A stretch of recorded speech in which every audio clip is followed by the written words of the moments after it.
so heavily that Eleanor could barely see a few feet ahead. Her wolf moved restlessly beneath her skin, demanding release, shift, fight, run faster. But Eleanor couldn't. Not while carrying the cub, and not when there was something wrong with her wolf. There had always been something wrong with her. She had known it since her first shift at 13. Other young wolves emerged in shades of brown, gray, and black. Eleanor had become something entirely different. Her wolf had been silver white, luminous beneath the moon, with eyes that burned like molten mercury. Beautiful, terrifying, unnatural. That was what the Clearwater Pack had decided. Some called her cursed. Others called her an abomination. They had tolerated her because her parents had been loyal members of the pack, because Eleanor learned to lower her eyes, keep her head down, make herself useful, make herself small. Most importantly, she learned to make herself invisible. Until tonight. Until she found a wolf cub abandoned in the snow beside the body of his mother. The female wolf was already cooling, her throat torn open by rogues. Eleanor had not stopped to think. She had simply picked up the cub. Then the rogues caught her scent. And with one instinctive decision, Eleanor had chosen the life of an innocent child over her own survival. Her boot caught beneath a root. She fell hard. Pain detonated through her ribs, white-hot and blinding. The cub slipped from her arms and tumbled into the snow with a terrified yelp. No. Eleanor reached for him. Her body refused to obey. Blood pooled beneath her, staining the clean white snow crimson. Her vision blurred. Then the rogues burst through the trees. 4 of them. Their eyes were wild with bloodlust and something darker. Not hunger for food. Hunger for destruction. The largest was a mangy gray wolf with half an ear missing. He stalked toward the cub, his lips peeled back from yellowed fangs. Something inside Eleanor snapped. Not her body. That was already broken. Not her spirit. Clearwater had spent years breaking that. This came from somewhere deeper. Something older. A force that had slept inside her bones since birth, waiting for the moment when Eleanor Stevenson had absolutely nothing left to lose. Don't touch him. The voice that came from her throat did not sound entirely human. It was layered. Resonant. Powerful enough to roll through the forest like distant thunder. Silver light exploded from her skin. The gray rogue skidded backward, snarling in confusion. Eleanor was just as confused. Power raced through her veins like liquid starlight, burning through the pain and fear until only one instinct remained. Protect him. She forced herself onto her knees. Then she placed her battered body between the rogues and the cub. Her palms struck the snow. Silver flames erupted beneath them. Cold fire. It did not burn the earth. It pulsed with an ancient energy Eleanor had never felt before. What the hell? One rogue shifted back into human form. He was scarred, thin, and wild-eyed. His expression changed the moment he looked at Eleanor. She's one of them. His voice trembled. One of the marked. Stay unnoticed. Stay silent. Impossible. The gray leader shifted as well. They've been extinct for 200 years. The scarred man stared at Eleanor. Does she look dead to you? Eleanor had no idea what they meant. Marked? She had never heard the word used that way. Yet the power flooding her body felt strangely familiar, as though she were remembering a dream she had forgotten as a child. The gray-haired leader bared his teeth. Marked or not, she's dying. Kill her. Take the cub. The Alpha King will pay well for Black Ridge blood. Eleanor's heart lurched. The Alpha King? Her gaze dropped toward the shivering cub. He was not an ordinary child. He belonged to royal blood, and Eleanor had apparently signed her own death warrant by protecting him. The rogues moved forward together. They could see what Eleanor already knew. Her sudden burst of power was fading. The silver flames flickered. Then they vanished. Every injury crashed back into her at once. Broken ribs, the torn flesh along her side, blood loss, cold. She had no strength left. No magic. No hope. But she still had a choice. Eleanor spread her arms and covered the cub completely. You'll have to go through me. The gray rogue laughed. That's the idea, sweetheart. He lunged. Eleanor closed her eyes. She waited for death. It never came. The forest became silent. Not quiet. Silent. Even the wind seemed to stop. Then a growl rolled between the trees. Low. Primal.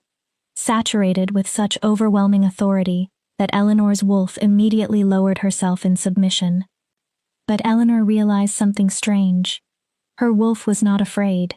She recognized that sound, almost as though she had been waiting for it her entire life. The rogues froze. Oh, gods, one whispered. That's impossible. He never leaves the Northern Territories. The gray rogue's face changed. Run. Too late. A massive black wolf emerged from the storm. He was nearly twice the size of the rogues. His eyes burned amber gold against the darkness, and his fur seemed to swallow the light around him. He looked less like an animal and more like a piece of the night that had taken physical form. Eleanor had never seen anything so terrifying, or so beautiful. The black wolf did not hesitate. He crossed the distance to the gray rogue in seconds. His jaws closed around the man's throat before the rogue could complete his shift. Bones snapped. The remaining 3 ran. 2 more wolves appeared through the storm, one rust-colored and the other pale gray, cutting off their escape. The fight was brutal, and very short. Eleanor could only watch as the black wolf and his companions dismantled the rogues with the efficiency of warriors who had done this many times before. Within a minute it was over. The black wolf stood above the gray rogue's body. Blood dripped from his muzzle. Then those amber eyes found Eleanor. Her breath caught. He walked toward her slowly. Each step was measured, almost as if he were giving her the chance to run. As if she had enough strength left to move. When he stopped a few feet away, he shifted. Eleanor had witnessed countless transformations, never one like his. There was no struggle, no awkwardness. One moment, a giant black wolf stood before her. The next, a man was kneeling in the snow. The cold did not seem to bother him. Neither did his nakedness. He was built like violence held under perfect control. Broad shoulders. Powerful arms marked by old scars. A hard face whose sharpness should have made him unattractive, yet somehow made it impossible to look away. Black hair brushed his shoulders.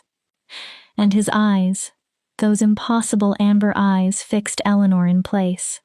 But it was his presence that truly stole her breath. Power radiated from him, not the uncontrolled chaos she had felt from the rogues. His power was disciplined, ancient, absolute. This was an alpha, number, more than an alpha. This had to be the Alpha King the rogues had mentioned. You're hurt. His voice was deep and rough. Something beneath it sounded like anger, or concern, maybe both. Eleanor tried to answer. A cough escaped instead, bringing blood to her lips. His jaw tightened. Javier, shift. Give me your shirt. The rust-colored wolf transformed into a lean man with kind eyes. He immediately removed the shirt that appeared with his shift and handed it over. The Alpha King took it without looking away from Eleanor. Then he moved closer. I'm going to touch you. His voice softened. I need to stop the bleeding. Don't fight me. Eleanor almost laughed. Fight him? She could barely keep her eyes open. He pressed the cloth against her torn side. Eleanor hissed from the pressure. His hands were unexpectedly gentle for someone who had just torn out another man's throat. The cub, she gasped. Is he safe? The Alpha King's gaze moved toward the tiny wolf curled in the snow, shivering, terrified, alive. You protected him. Had to. Her words were becoming slurred. He's innocent. Just a baby. Something shifted across the Alpha King's face. Surprise, perhaps. Maybe something else. Do you know who he is? Does it matter? Gray shadows crowded the edge of Eleanor's vision. He needed help. That's all I needed to know. You were willing to die for a stranger's child. Better than living as a coward. She struggled to focus on his face. Besides, already dead, Clearwater Pack. They'll kill me for this. For saving him? For the power. For being wrong. His expression changed. You're not wrong. The words were unexpectedly gentle. You're marked. One of the ancient bloodline. I thought your line was extinct. Don't know what that means. Her head sagged. Don't care. Just promise me the cub lives. Please. Strong hands cupped her face and lifted her gaze. The Alpha King's amber eyes burned into hers. For one impossible moment, Eleanor forgot the cold, forgot the blood, forgot that she might be dying. Look at me. The command carried enough authority that her body obeyed before her mind could object. You're not dying tonight, do you understand? Eleanor stared at him. I won't allow it. A weak, disbelieving breath left her. Not your choice. His expression hardened. Everything in these territories is my choice. And I choose you living. His thumb moved gently across her cheek, wiping away something wet. Blood. Tears. She couldn't tell. You're brave, he said. Foolish, but brave. This world needs more wolves willing to protect the innocent no matter the cost. Why do you care? Her voice was barely audible. His answer made even less sense. Because I've been looking for you for 3 years. Eleanor did not have time to understand. He lifted her into his arms as if she weighed nothing. Pain tore through her ribs. She cried out, I know, I'm sorry. His hold tightened carefully. But we need to move. More rogues may come. He turned to his companions. Javier, take the cub. Glenn, scout ahead. We're taking both of them to Black Ridge. The pale gray wolf shifted into a silver-haired man. Your Majesty, the council won't approve bringing an unknown wolf into. I don't remember asking for their approval. The Alpha King's voice turned cold enough to stop him instantly. She saved my nephew's life. She bled for my bloodline. His eyes lowered to Eleanor. That makes her mine to protect. Anyone who objects can bring the matter to me personally. The declaration settled over Eleanor with almost physical weight. His to protect.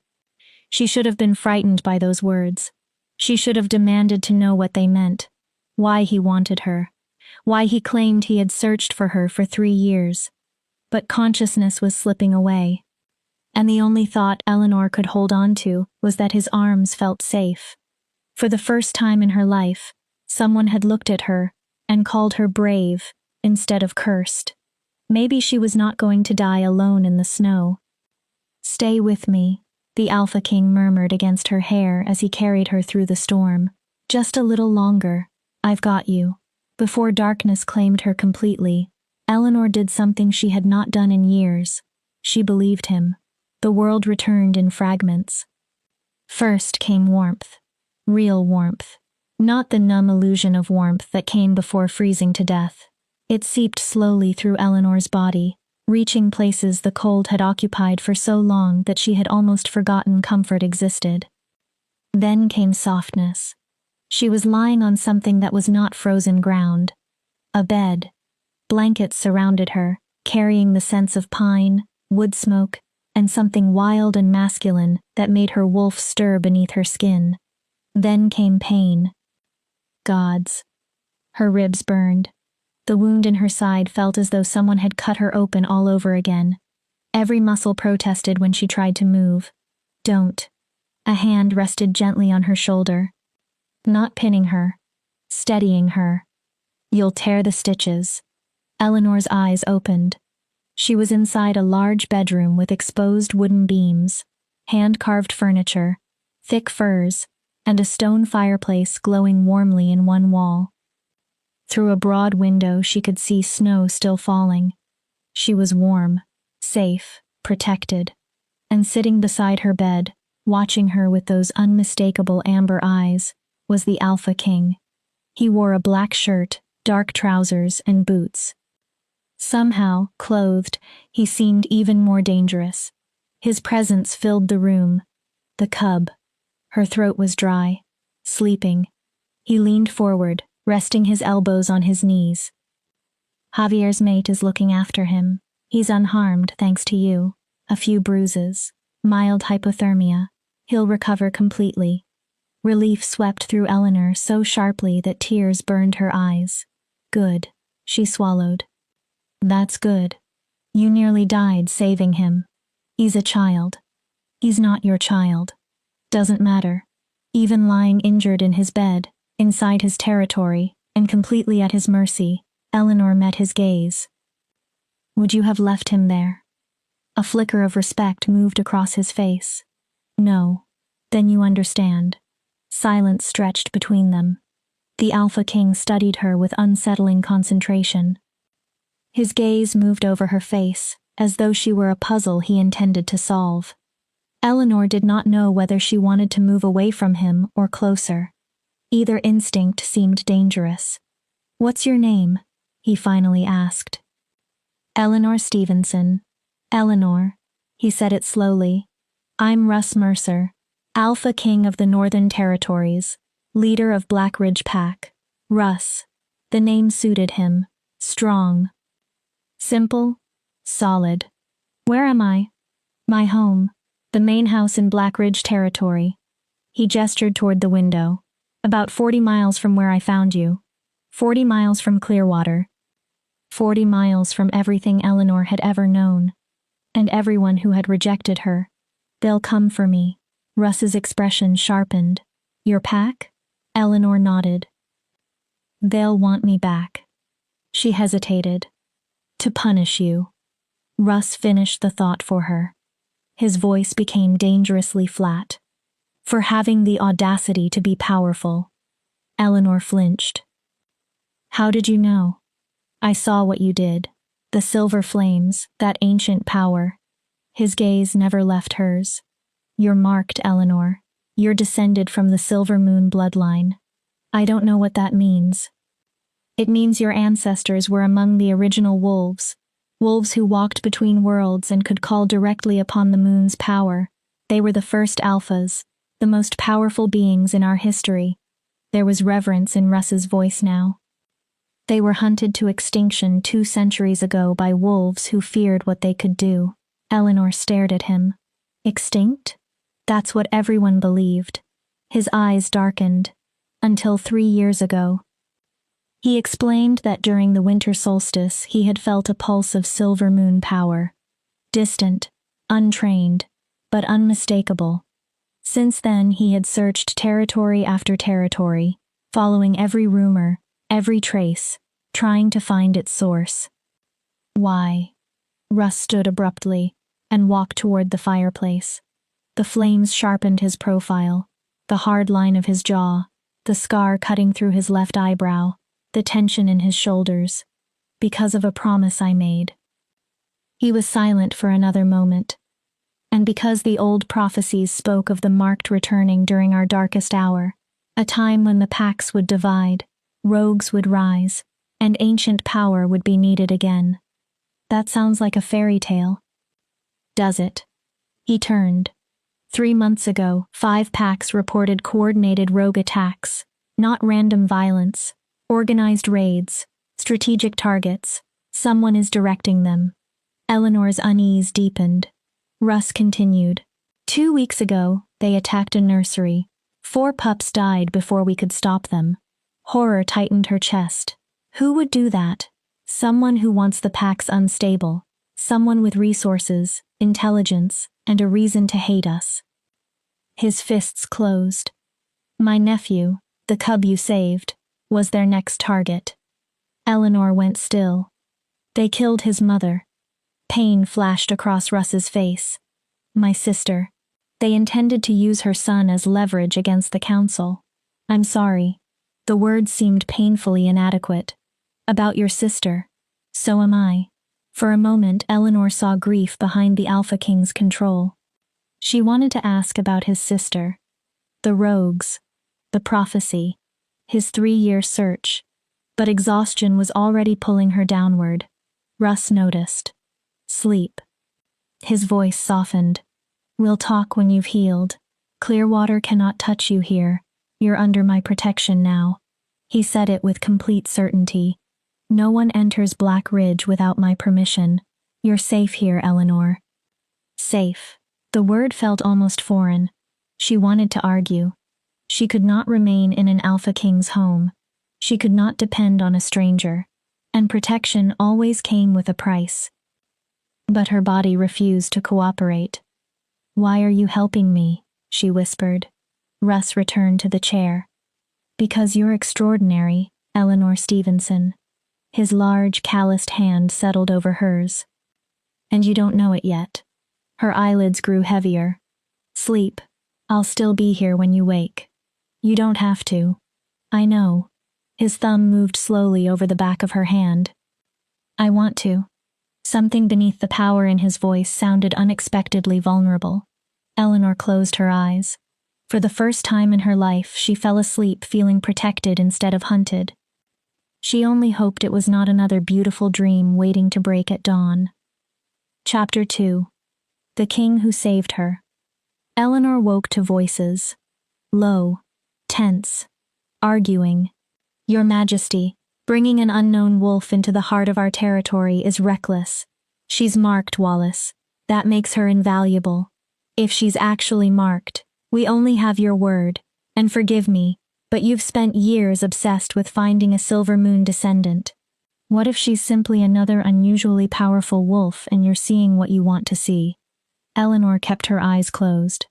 12 years in Clearwater had taught her the value of listening before anyone realized she was awake. I know what I saw.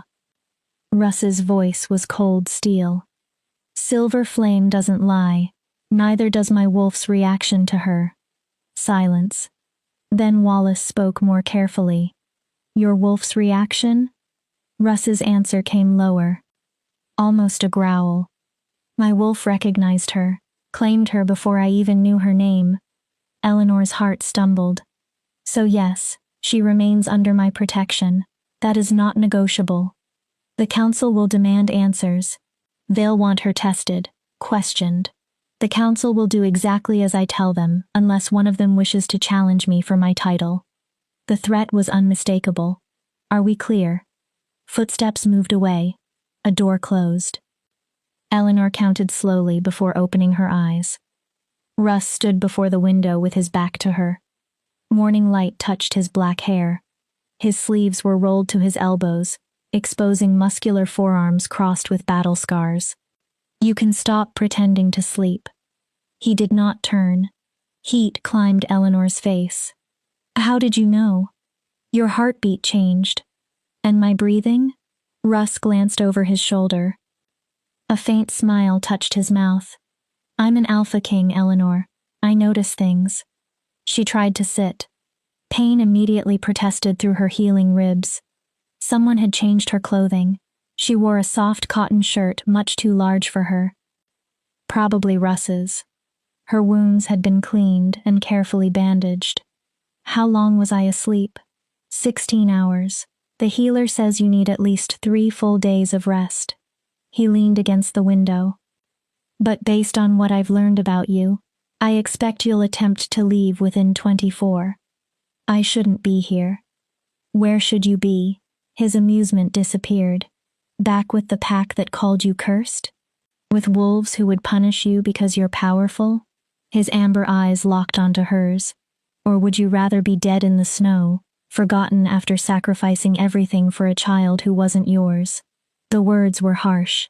His tone wasn't. He sounded frustrated by her willingness to dismiss her own life. I don't have anywhere else to go, Eleanor admitted. Then she straightened. But I won't become a burden. Once I'm healed, I'll leave. I'll find another pack. Somewhere that needs a... She stopped. A what? What did she even have to offer? A healer? Russ suggested. Javier told me you were checking Drew for injuries while you were bleeding out. Eleanor said nothing. Or perhaps a warrior, considering you faced 4 rogues with broken ribs and no support. He stepped closer. Or a leader, because when the moment came, you made a decision that saved an innocent life and accepted the consequences. Eleanor stared at him. Why are you doing this? Doing what? Making me sound heroic. She gestured helplessly. Noble. I'm not. I'm just. The old words returned. I'm wrong, Russ. My wolf is wrong. My power is wrong. I've known that my entire life. My pack knew it. Her throat tightened. My parents knew it before they died. Russ crossed the room in 3 strides and sat on the edge of the bed. He was close enough that Eleanor smelled pine, winter air, and something wild that immediately caught her wolf's attention. You're extraordinary. Eleanor blinked. What? Say it. His eyes held hers. Say, I'm extraordinary. I can't. Russ gently caught her chin and lifted her face. I'm tired of watching you make yourself smaller. I'm tired of hearing you apologize for existing. His voice remained controlled, but emotion burned beneath it. You are marked. You are powerful. You are brave. And whether you believe it yet or not, you are exactly the kind of wolf this world needs. His touch felt like warmth returning to frozen skin. I don't understand you, she whispered. We're strangers. You know nothing about me except. I know you put yourself between rogues and an innocent child without hesitation. Russ's thumb moved across her cheek. I know you bled protecting another family's bloodline. He continued before she could speak. I know your own power terrified you, and when it mattered, you used it anyway. His gaze softened. And when I found you dying, you didn't beg me to save you. Eleanor's breath caught. You begged me to save him. He deserved to live. So do you. 3 simple words. They struck harder than anything else he had said. No one had ever spoken them to Eleanor that way, as though they believed it completely. Russ. Her voice broke. He drew back slightly, sensing that she needed room. I'm not trying to overwhelm you. I need you to understand something. His gaze stayed on hers. You're safe here. Not only physically, you're safe to be yourself. All of yourself. The silver flames too? Especially the silver flames. And what if who I am really is dangerous? A dry smile appeared. Then you'll fit in perfectly. Eleanor's mouth twitched. Russ lifted one eyebrow. In case you haven't noticed, I'm not exactly a harmless house pet. I noticed. Good. He stood. The healer will return this afternoon. Addie, Javier's mate, will bring food and clean clothes. There's a bell beside the bed. If you need anything, ring it. I don't need. I know. Russ gave her a look. You're independent, self-sufficient, accustomed to taking care of yourself. He paused at the window. Humor me. Let someone take care of you for once. Before Eleanor could answer, someone knocked. Come in. A petite woman entered carrying a tray of food. She had warm brown skin and kind eyes that immediately settled on Eleanor. Behind her, a small wolf cub padded hesitantly into the room. Eleanor's heart clenched. He was alive. Clean. Warm. His silver-gray fur had been brushed after a bath, and his bright blue eyes fixed on her with unmistakable recognition. Oh! The cub yipped. Then he raced across the room and launched himself onto the bed. The movement pulled painfully at Eleanor's ribs. Russ moved immediately. Eleanor raised one hand. I'm fine. The cub licked her fingers frantically, whining and trying to crawl underneath her arm. He's been looking for you, Addie said as she placed the food nearby. He refused to settle until we brought him here. Eleanor gathered the cub carefully against her chest. Warm, solid, alive. Something inside her finally loosened. Hey, little one. She stroked his fur. You're okay. You're safe. He made a sound halfway between a whimper and a purr before settling against her. When Eleanor looked up, Russ was watching. The expression on his face was intense, almost hungry, not threatening, more as though he wanted to memorize the sight. His name is Drew, Russ said quietly. Drew Mercer, my sister's son. He's 3, too young to shift back by himself yet. Eleanor looked from Drew to Russ. I'm sorry about your sister, He must miss her terribly. Pain crossed Russ's face before his control returned. Olivia was. His voice faltered. She was the best of us. Kind, strong, fierce when she needed to be. His jaw tightened. She deserved better than dying alone while protecting her son from monsters. She didn't die alone. Russ looked at Eleanor. She died knowing she kept him alive long enough for help to come. Eleanor held his gaze. That's not nothing, Russ. That's everything. For one instant, the Alpha King's mask cracked. She saw the grieving brother beneath it. Then he nodded. I'll let you eat. Addie can stay if you need anything. He turned. Russ. He stopped at the door. Eleanor did not know exactly what she wanted to say. Thank you. For saving us. She swallowed. And for seeing me. His hand rested against the doorframe. You saved him first. I only made sure you both survived the night. Their eyes met. And Eleanor? Yes? I always see you. His expression softened. From the moment I found you bleeding in that snow, I've seen exactly who you are. Then he left. Eleanor remained with Drew asleep against her, Addie's knowing smile, and a heart beating faster than it had any right to. He's not normally like this, Addie said casually while arranging the food. Russ? Intense? Yes. Protective of his pack? Absolutely. She gestured toward the door. But this is different. I don't know what you mean. Yes, you do. Addie's smile was gentle. But that's fine. You just arrived, you're injured. You don't need to understand everything immediately. She moved toward the door. Then she paused. Eleanor, whatever happened before you came here, whatever your old pack taught you to believe about yourself, they were wrong. Addie met her eyes. And somewhere inside, I think you already know that. She left. Eleanor looked down at Drew. He had fallen asleep against her chest, his paws twitching faintly in dreams. Then she looked at the food. Real food. Carefully prepared. More than she could eat. Then at the bedroom. Warm. Safe. Protected. For the first time in years, Eleanor allowed herself to imagine what life might feel like if she stopped running, stopped hiding, stopped believing there was something inside her too wrong to deserve a place in the world.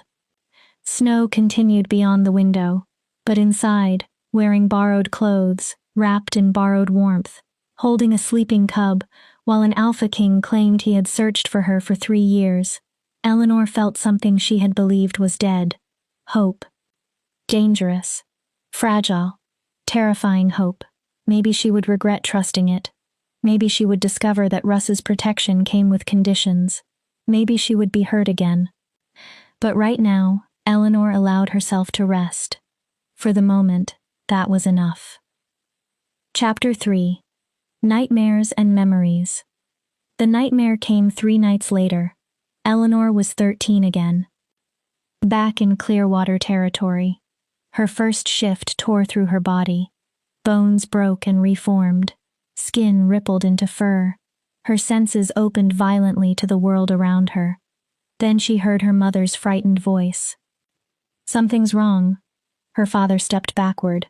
What is she? The transformation finished. Eleanor saw herself reflected in her mother's horrified eyes. Not brown. Not gray. Not black. Silver.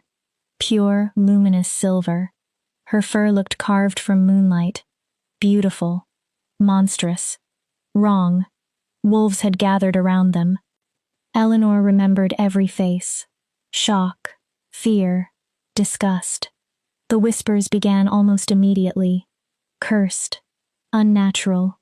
The old bloodline. Dangerous. Alpha Thomas pushed through the crowd. His expression was grave. Eleanor Stevenson, your wolf is unusual. Until we understand what this means, you will remain in human form in public. You will not shift without explicit permission. He looked directly into the eyes of a terrified 13-year-old girl. Do you understand? She had wanted desperately to belong.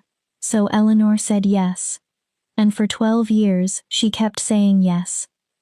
The nightmare changed. She was 16. Rogues had attacked during the autumn gathering.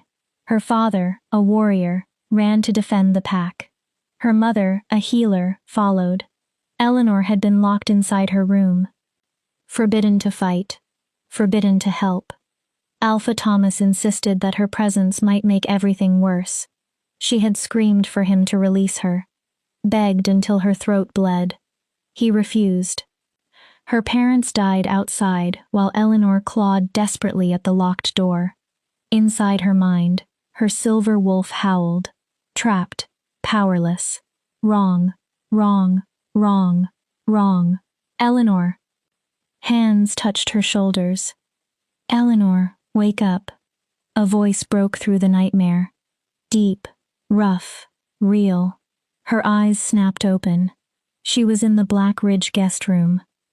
Sheets tangled around her legs. Her face was wet with tears. Russ knelt beside the bed.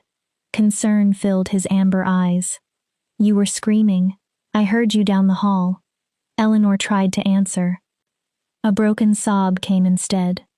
9 years vanished. The grief felt as fresh as the day of the funeral. Russ did not hesitate. He climbed onto the bed and drew her against his chest. One hand cradled the back of her head. The other wrapped securely around her waist. His heat surrounded her. Solid. Present. Real. Breathe. He spoke against her hair. Just breathe. You're safe. Whatever you saw isn't here. It can't touch you here. Something inside Eleanor finally broke open. She pressed her face into his shoulder and sobbed. Years of forcing herself to remain quiet. Years of making herself smaller. Years of swallowing rage, grief, fear, and loneliness. All of it came out. Russ held her. He did not tell her to calm down. He did not try to fix her. He never once made her feel weak. He simply held her as though her pain mattered. Eventually, the storm passed. Eleanor was exhausted, empty. Then she realized Drew had climbed onto the bed. The cub pressed against her side and whimpered softly. Sorry, Eleanor whispered. I didn't mean to wake everyone. Don't apologize.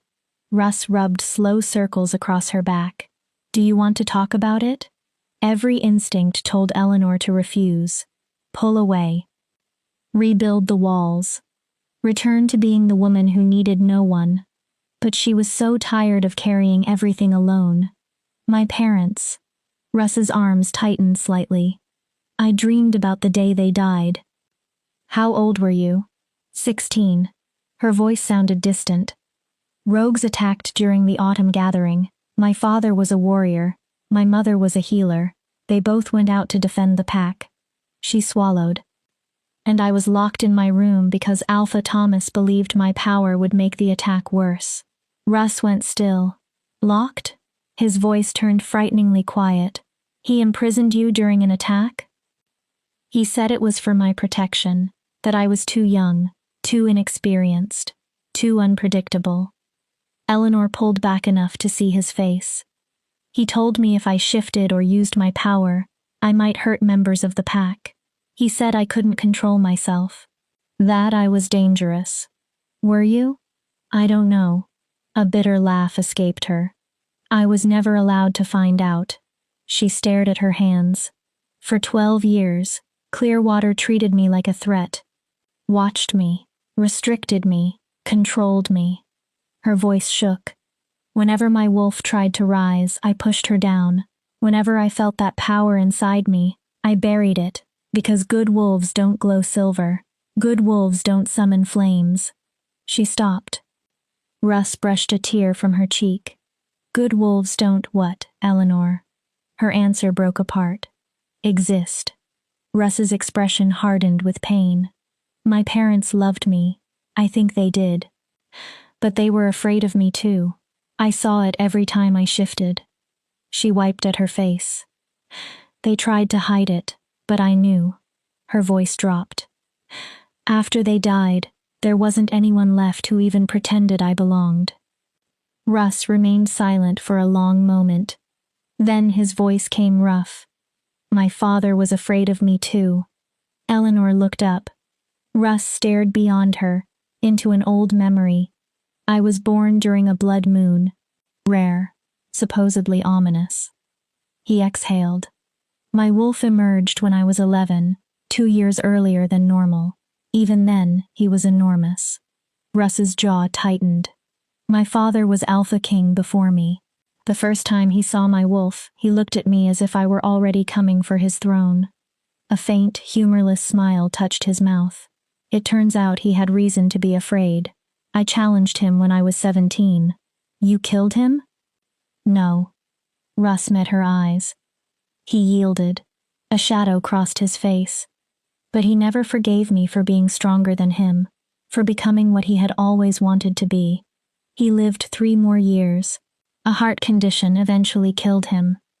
Russ looked down. The last thing he ever told me was that I was too powerful to be trusted. Eleanor's chest tightened. Russ. So I understand.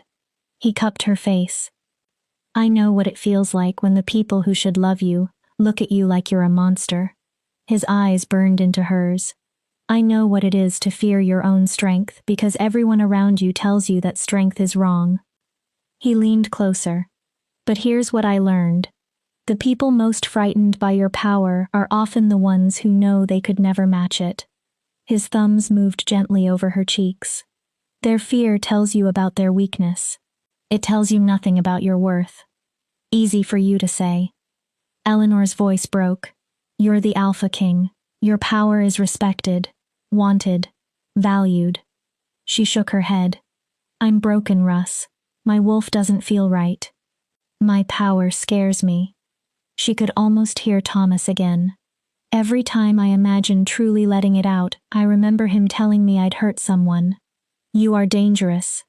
Eleanor stared at him. Russ smiled fiercely. You should be. She blinked. You carry the blood of the original alphas. If the old records are true, your power could probably level a city if you truly unleashed it. He held her gaze. But dangerous does not mean evil. Russ spoke slowly. A blade is dangerous. Fire is dangerous. The ocean is dangerous. That doesn't make any of them wrong. His hand covered hers. Power becomes destructive or protective depending on the person using it. How can you know I won't hurt someone? Because I saw you dying in the snow. Russ did not hesitate. You used what might have been your final breath to ask me to save a child. He glanced toward Drew. Because Drew trusts you completely. His eyes returned to hers. And because when your power finally broke free, it didn't destroy everything around you. It formed a barrier between those rogues and someone innocent. His voice softened. That wasn't lack of control, Eleanor. Then what was it? Instinct. Russ smiled. Pure protective instinct. Eleanor wanted to believe him so badly that it hurt. What if you're wrong about me? Her voice dropped to a whisper. What if the prophecy is wrong? What if I'm simply a mistake? A wolf that should have disappeared with the rest of the marked. Russ leaned forward until his forehead touched hers. Then you're the most magnificent mistake I've ever seen. Eleanor's breath caught. But I don't think you're a mistake. His voice was quiet. I think you're exactly what you're supposed to be. Russ's eyes hardened. And I think Clearwater spent years trying to kill your spirit, because somewhere inside, they knew what would happen if you ever learned to believe in yourself. Drew yipped softly. Eleanor laughed despite the tears. You're very good at speeches. Russ smiled. It's an Alpha King requirement. Feeling better? He asked. A little. And she was. The nightmare had loosened its grip. Thank you. Russ began to draw back, then stopped. I know we've only known each other 3 days. Something in his expression changed. But there's something you need to understand. Eleanor's heartbeat quickened. What? When I found you in the snow, my wolf didn't only recognize your power. His gaze became intensely personal. He recognized you. What does that mean? It means you specifically. Russ's voice lowered. as though he'd been waiting his entire life for you. The room seemed suddenly too small. Wolves mate for life, Eleanor. She stopped breathing. When we find our mate, our wolves know. His eyes held hers. Immediately, completely, without doubt. Eleanor could not finish the question forming in her throat. Russ answered anyway. My wolf has claimed you. And I'm trying very hard to give you space, time to heal, time to understand what you've learned about yourself. His jaw tightened. It's taking almost every ounce of control I have, not to make this more difficult for you. Eleanor's mind spun. Mates. The bond that was supposed to be sacred, permanent, unbreakable. I don't know what to say. You don't need to say anything. Russ stood carefully.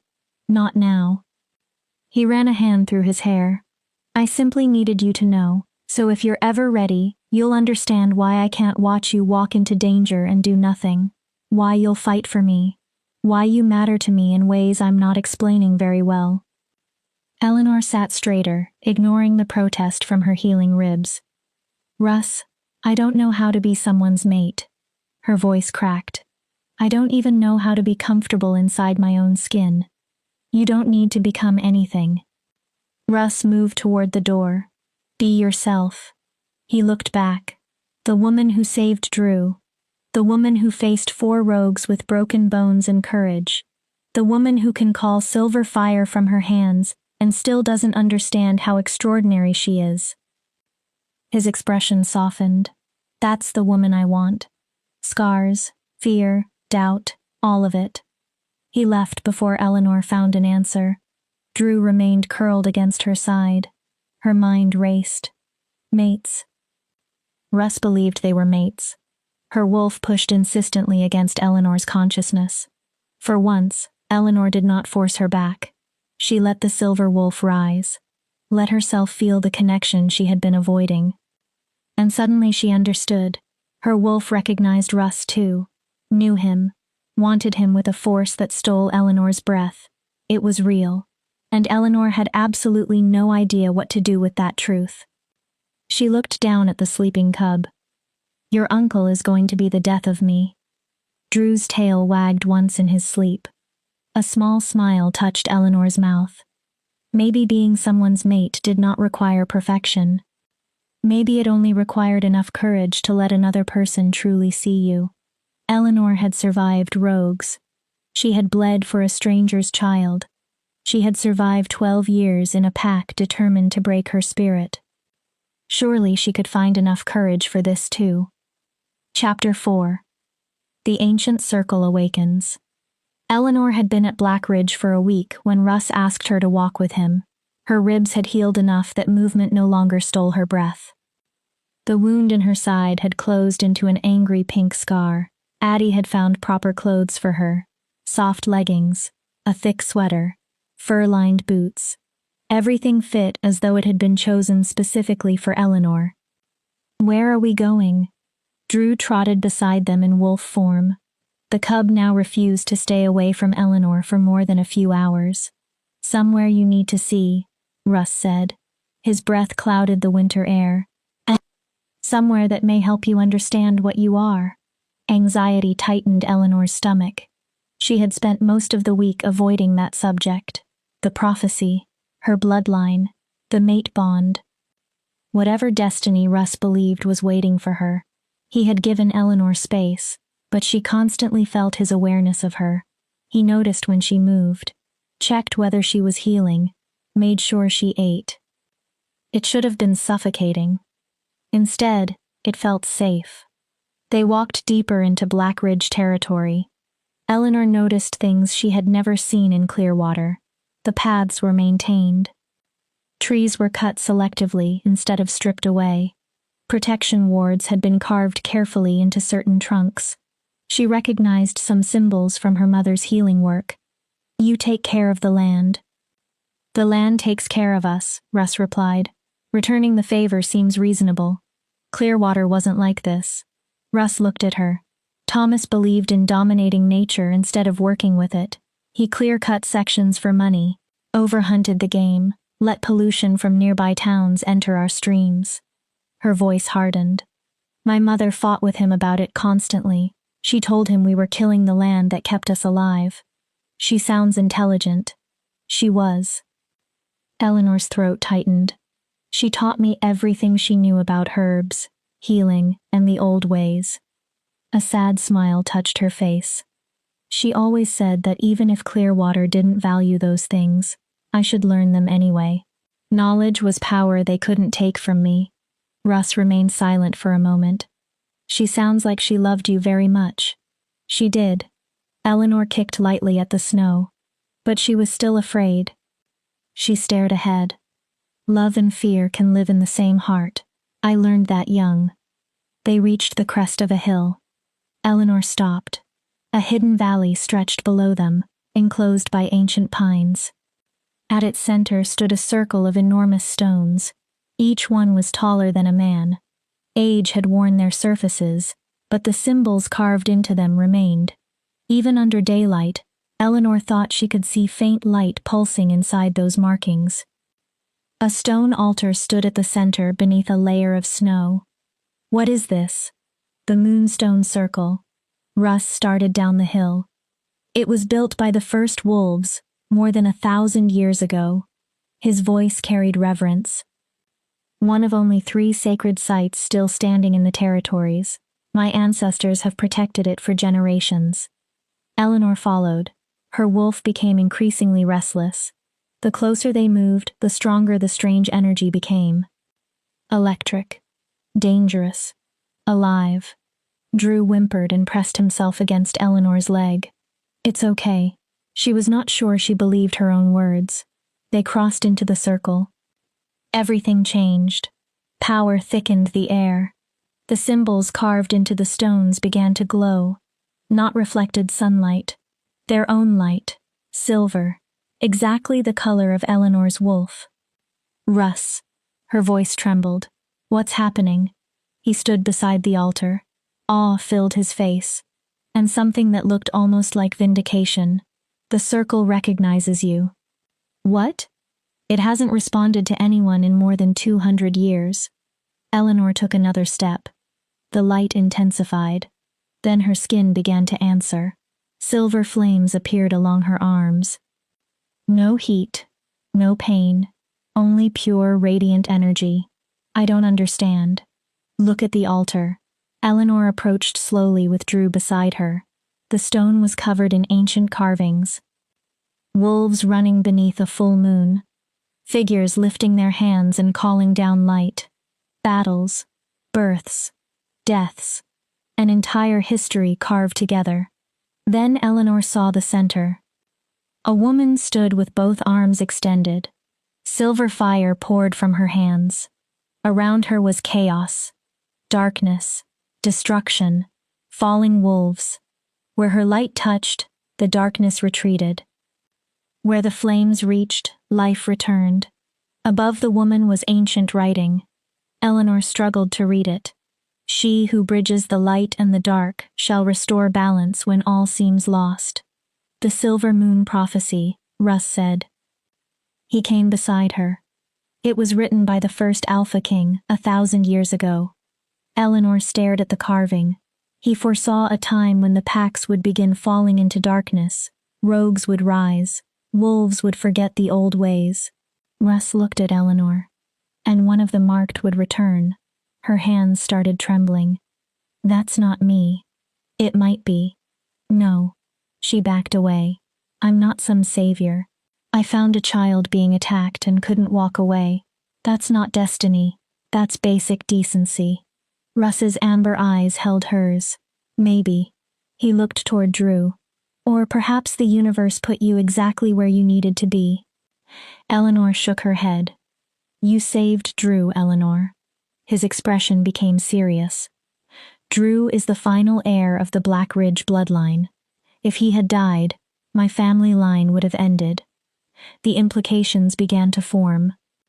The largest pack in the Northern Territories could have descended into chaos. Eleanor stared at him. Which is exactly what whoever organized those attacks wanted. Pieces moved together in Eleanor's mind. You really believe someone is deliberately destabilizing the packs? I know it. Russ counted the attacks. 5 coordinated strikes in 3 months. Always leaders. Heirs. Sacred places. Heirs. Sacred places. Always creating fear and confusion. Someone wants us divided, Russ said, too busy fighting each other to recognize the real threat. What threat? I don't know. He gestured toward the altar. But the prophecy doesn't say rogues will destroy us. His voice lowered. It says darkness will rise. Eleanor felt cold despite the silver flames around her arms. Something older? Something our ancestors once fought and sealed away. You think it's waking? Russ looked toward the ancient stones. I think it already has. And the rogues? Pawns. His jaw tightened. Tools being used to weaken us before the real attack begins. The weight of the possibility pressed heavily onto Eleanor. She stared again at the woman carved into the altar, standing alone against impossible darkness. I can't be her. Russ said nothing. I don't know how to save anyone from something like that. I barely know how to control this. Silver light trembled over her skin. I spent 12 years suppressing my power. Her voice became small. What if I fight and fail? What if I hurt people? Russ took both of her hands. The silver flames wrapped around his skin without burning him. You don't need to be perfect. His fingers tightened gently around hers. You don't need every answer. What do I need? Willingness to try. And if I don't? Sadness entered his smile. Then we face whatever comes without the advantage the prophecy promised. He did not soften the truth. And wolves will probably die. Eleanor flinched. But I won't force you. Russ held her gaze. This decision must belong to you. Eleanor looked at their joined hands. Her flames curled around Russ almost protectively. Then her wolf surged forward. A vision slammed into her mind. She stood inside this circle, but the stones were no longer worn. They were whole. Bright. Hundreds of wolves surrounded her. Maybe thousands. Across a field filled with ash and bone stood something enormous. Something wrong. Something that should never have existed in the waking world. Living shadow. Darkness given shape. In the vision, Eleanor did not move backward. She lifted both hands. Silver flames erupted like an enormous wave and crashed against the darkness. Then the vision shattered. Eleanor gasped. Her knees buckled. Russ caught her. What happened? He wrapped his arms around her waist. What did you see? I saw. Eleanor struggled for breath. War. Russ went still. I saw something terrible coming. She looked at her hands. And I saw myself fighting it. Did you win? I don't know. It ended before I could see. Fear and wonder fought inside her. Russ, what if this really is happening? He touched her cheek. Then you won't face it alone. His voice held absolute conviction. I'll stand beside you. Black Ridge will stand beside you. We'll find wolves who still remember the old ways. Wolves who aren't frightened simply because your power is different. Why? The question burst from Eleanor. Why would you risk everything for me? For a prophecy that might not even be real? Because I've seen your heart. His thumb brushed lightly across her lips. I've seen what you become when you're injured, terrified, and cornered. Russ's gaze never wavered. And because my wolf chose you before I knew your name. The mate bond pulsed between them. Destiny, instinct, luck. I don't care what anyone calls it. His voice dropped. I choose you. The prophecy only confirms what I already knew. Inside the sacred circle, Eleanor could feel him through the bond more clearly than ever. His determination, his fierce need to protect, his absolute certainty that she was worth fighting for. And beneath all of it, something warmer, deeper. Her wolf whined with longing, love. Russ was falling in love with her. Maybe he already had. I'm scared. Good. Eleanor blinked.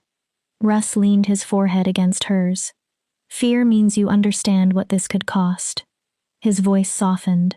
Just don't let fear choose for you. He glanced toward Drew. Let the woman who saved that child choose.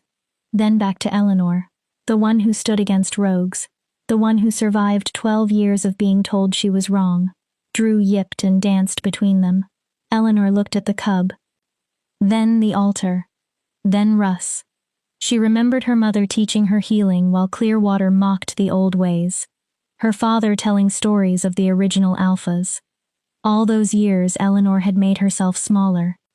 All the times she buried her wolf. And then she remembered the snow. The cub. The moment protecting him had mattered more than her fear. That choice had been instinctive. Maybe this could be too. I don't know how to become whatever this prophecy expects. Russ waited. But I know how to protect people. Eleanor took a shaking breath. I know how to stand against something evil even when I'm terrified. Her voice strengthened. And I know I don't want anyone else growing up the way I did. How? Feeling wrong, unwanted, afraid of their own strength. Russ smiled. It transformed his harsh face. Then that's enough. You make this sound simple. It is simple. He pulled her closer. Not easy. Simple. His arms closed around her. You're not alone anymore. You don't have to carry everything yourself.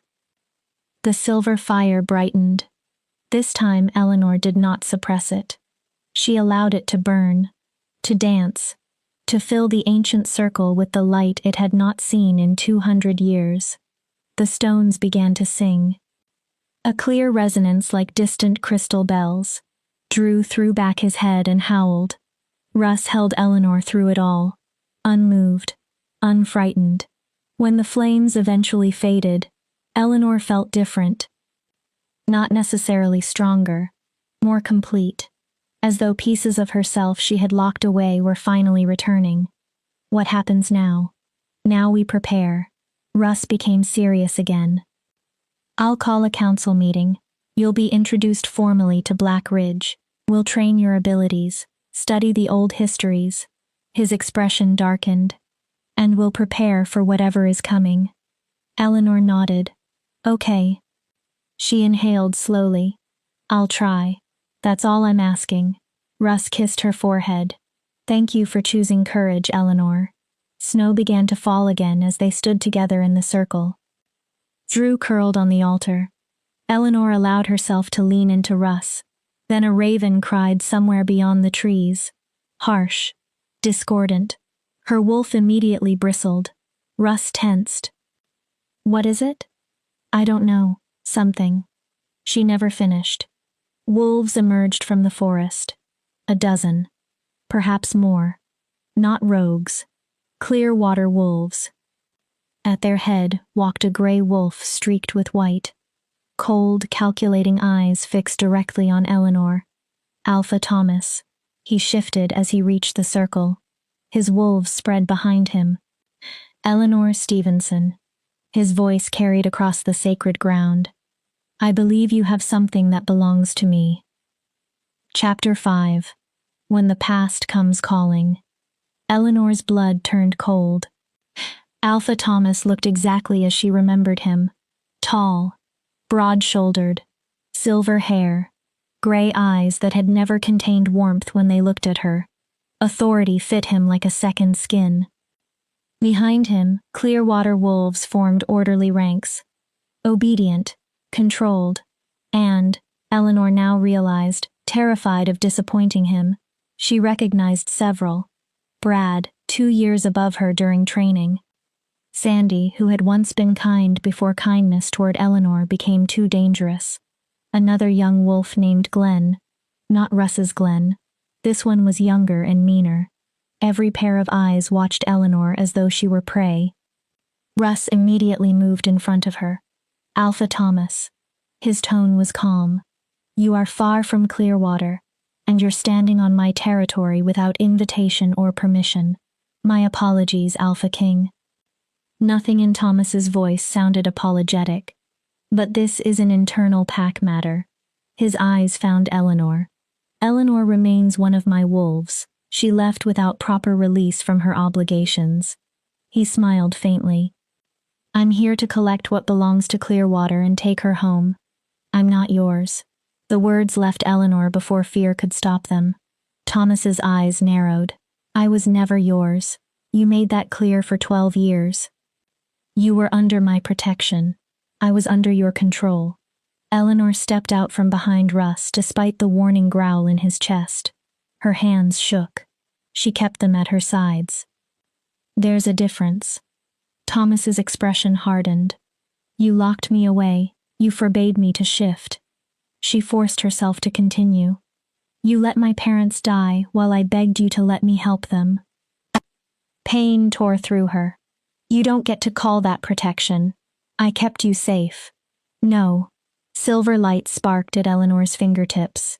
You kept yourself safe from me. Thomas went still. Because you knew. Her anger fed the sparks.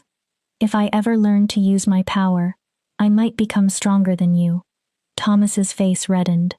And you couldn't tolerate that. How dare you speak to your alpha with that level of disrespect? She speaks the truth. Russ's voice cut through the circle. And truth does not require your permission.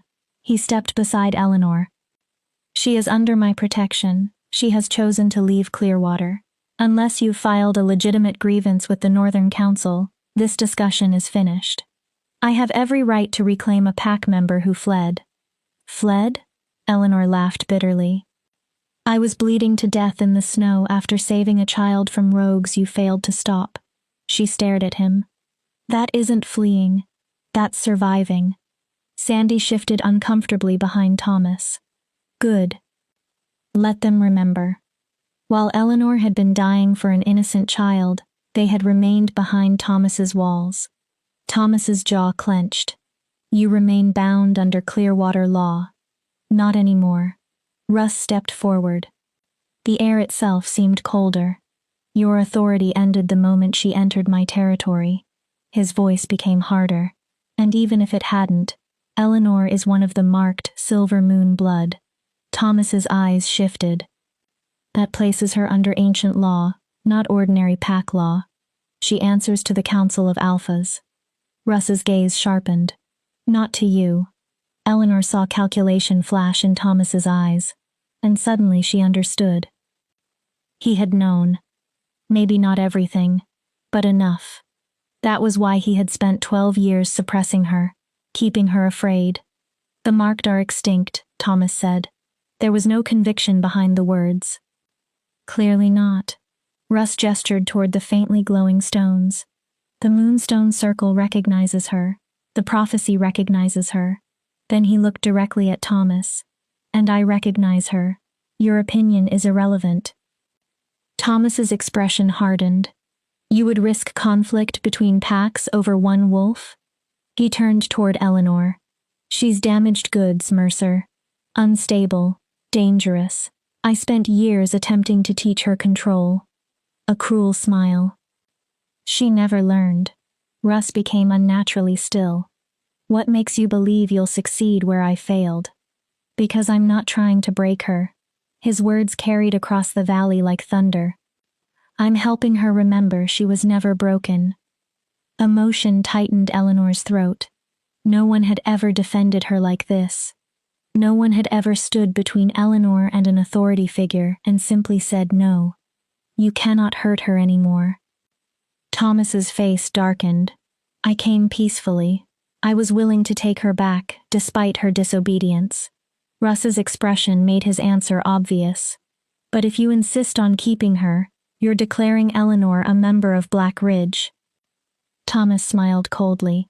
Any crime she commits, any destruction she causes, any instability she creates becomes your responsibility. His gaze fixed on Russ. Are you prepared for that, Alpha King? Absolutely. Russ did not hesitate. Eleanor has my full protection and the support of Black Ridge Pack. He stepped forward.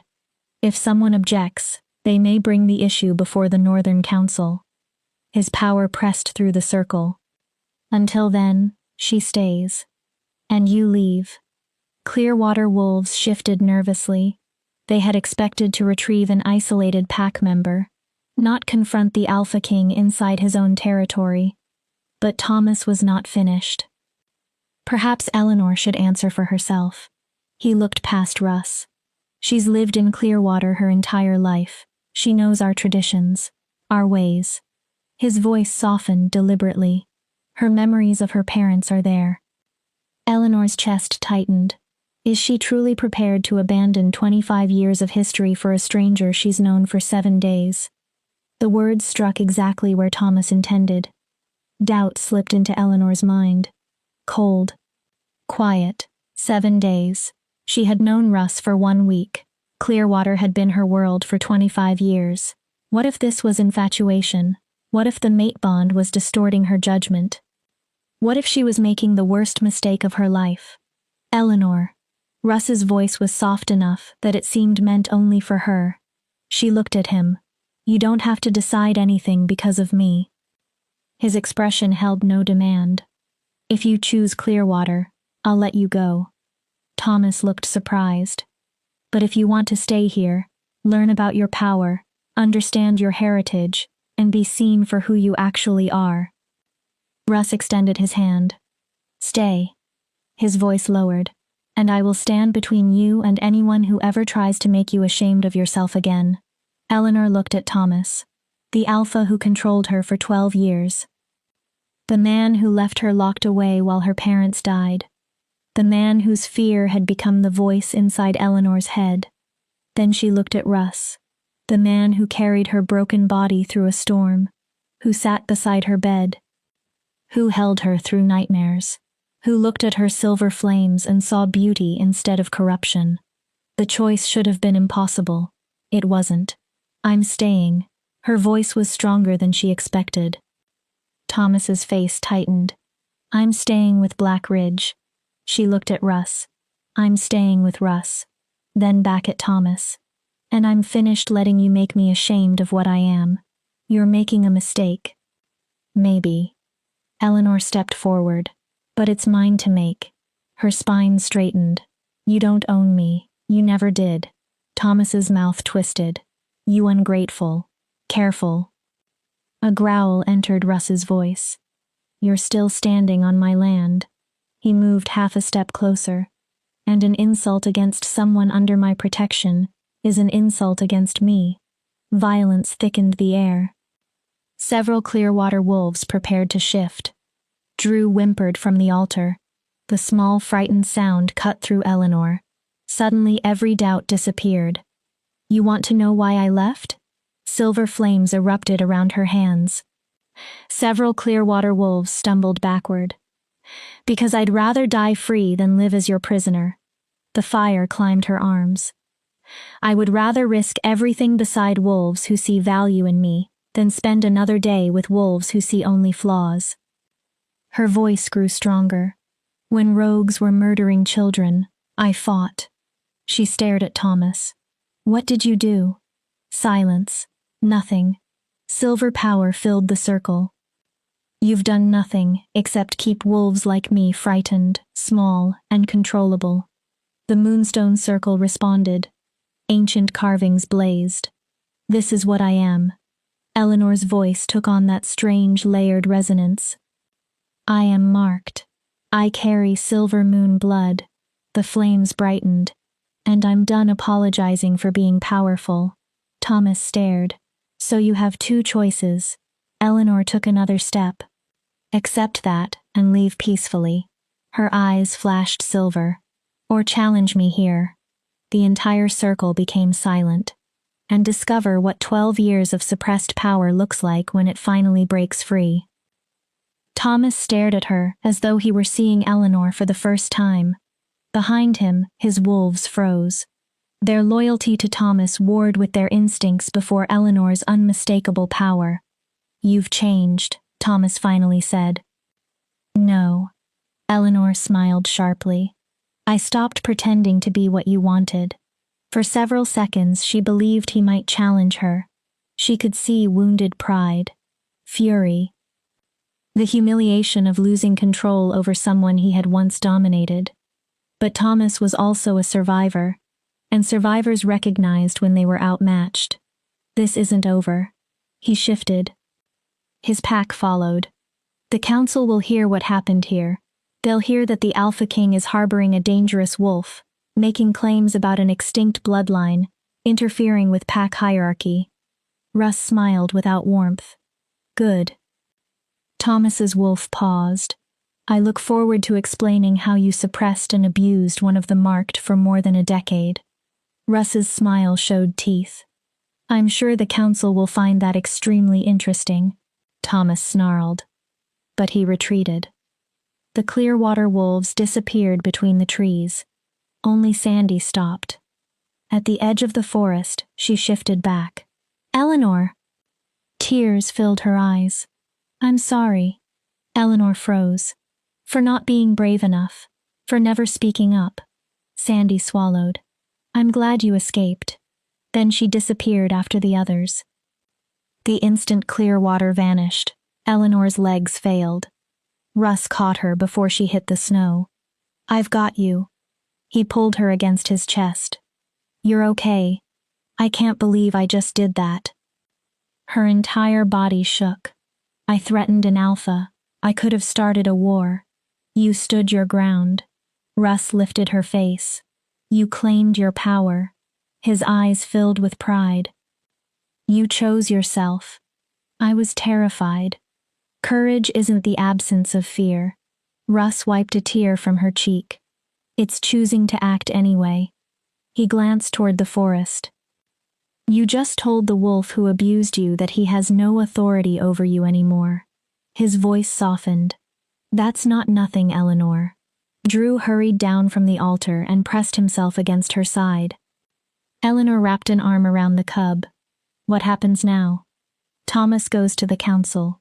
Russ's expression became grim. He'll try turning them against both of us. Can he? He can try. Russ helped Eleanor stand. The council knows I don't make claims casually. Once they understand what Thomas did, how he spent years suppressing one of the marked because of his own insecurity, they may not be eager to defend him. You don't know that. No, Russ looked directly into her eyes. But I know I'll fight for you. His grip tightened. And Black Ridge will fight for you. They started toward the house with Drew following close behind. Eleanor felt emptied. Confronting Thomas had consumed almost everything she had. But beneath the exhaustion was something unfamiliar. Pride. She had faced him. She had claimed herself. And she was still here. Russ? Yeah? Thank you for letting me handle it. He looked at her. For not taking control. For not fighting my battle for me. Russ kissed her temple. You're more than capable of fighting your own battles. His arm remained securely around her. I'm simply here to make sure you never have to fight them alone. Warmth spread through Eleanor. Not the mate bond. Something gentler. Something deeper. Trust. And perhaps the beginning of love. They were halfway to the house when Javier burst between the trees. Your Majesty. His expression was urgent. We have a problem. Russ tensed. What kind? 3 packs submitted formal petitions to the council. Javier glanced apologetically at Eleanor. They're demanding an emergency session. Her stomach dropped. About me. Javier nodded. They're calling you an uncontrolled marked wolf operating inside the Northern Territories. That was fast, Eleanor whispered. Russ's jaw tightened. Thomas sent the petitions before confronting us. He wanted support already waiting. When? 3 days. Javier looked at Russ. At the gathering grounds, the council is demanding your personal attendance. His gaze moved toward Eleanor, and they're demanding Eleanor appear too. The weight of what was coming settled over her. Facing Thomas was one thing. Now she would stand before an entire council of powerful alphas. Wolves raised on centuries of stories claiming the marked were dangerous. Extinct. Better left buried in history. This had become larger than Eleanor. The council would decide whether the ancient bloodline had a place in the modern world. Whether power beyond ordinary hierarchy could be allowed to exist. Whether Eleanor Stevenson had the right to live freely. or whether she should be bound and suppressed exactly as Thomas had suppressed her for 12 years. Eleanor found Russ's hand. I suppose we have 3 days to prepare. His fingers closed around hers. 3 days. His eyes burned with determination. Then we show them what the marked are actually capable of. Eleanor looked at him. For 12 years she had been afraid. For 12 years she made herself smaller. If the council wanted to see what happened when powerful things were caged for too long, then Eleanor would show them. And this time, she would not hide. Chapter 6. Learning to Trust Again. Eleanor could not sleep that night. She stood at the bedroom window while snow drifted across Black Ridge. Her mind replayed everything. Thomas, the Clearwater Wolves, her own voice declaring that she was finished being ashamed. She had been brave in the moment, but courage during confrontation seemed easier than facing what came next. 3 days until the council. 3 days before powerful alphas would examine her, judge her, perhaps condemn her. A soft knock interrupted the spiral of thoughts. Come in. Eleanor already knew who stood outside. The mate bond had become a warm, persistent awareness at the edge of her mind. Russ entered carrying 2 mugs. He wore loose sleep pants and a simple shirt. His dark hair was damp from a shower. Without the formal presence of the Alpha King, he seemed younger, more approachable, and somehow more dangerous to Eleanor's heart. Couldn't sleep either. He handed her a mug. Chamomile. Addie insists it works. Eleanor breathed in the steam. Too much in my head. Want to tell me? Russ leaned against the window beside her. I keep thinking about Sandy. Eleanor stared at the falling snow. She used to be kind when we were children. Her fingers tightened around the cup. Then everyone became frightened of me. She considered the memory. Maybe Sandy wasn't cruel exactly. She simply stopped being there. Fear does that. Russ took a drink. People choose safety instead of kindness. I'm sorry you had to live with that. Eleanor turned. Are you afraid of me? Russ looked at her. My power, what I might become. Honestly, yes. I'm terrified. The answer shocked her. But not because of your power. Russ faced her completely. I'm terrified I'll fail you. His hand touched her cheek. That, whatever is coming will hurt you, because I wasn't fast enough, smart enough, ruthless enough. His thumb brushed lightly over her skin. I'm terrified I'll lose you before I've really had the chance to have you. Eleanor stopped breathing. Russ, I know this is fast. His voice was low. I know we've barely known one another by ordinary standards. The bond warmed between them. But our wolves don't operate by ordinary standards. He smiled faintly. And every day I learn something new about you that makes this worse. Worse? Makes me fall harder. Eleanor's cheeks warmed. Like what? Every morning, you check on Drew before yourself. Russ counted quietly. You apologize to plants before harvesting them for medicine. Her eyes widened. And you hum when you think no one's listening. I do not. You do. His smile turned tender. A soft little melody. I heard it while you were reorganizing the herb room. He leaned closer. It's beautiful. Eleanor looked away. You're beautiful. His voice changed. And I'm terrified one day you'll realize you deserve someone better than a wolf who fought his way to a crown. Eleanor immediately set her mug aside. She took Russ's face between both hands. You didn't murder your way into power. His expression shifted. You earned your position through strength, yes. She held his gaze. But you also care for your pack. You make difficult decisions. You risked political conflict to protect someone who needed you. Russ gave a small, humorless smile. You make it sound noble. It is noble. Eleanor's voice softened. And I'm scared too. Russ became still. The mate bond scares me. Destiny scares me. Prophecies I don't understand scare me. She swallowed. I'm afraid I'll hurt you, disappoint you, fail when everyone needs me. Her eyes filled. But I'm more frightened by the idea of leaving and spending the rest of my life wondering what this could have become. Hope ignited in Russ's eyes. Eleanor inhaled. I want to try. The words were quiet. I want to find out where this goes. She touched his cheek. Not because of prophecy, not because anyone says I'm supposed to. Her voice trembled.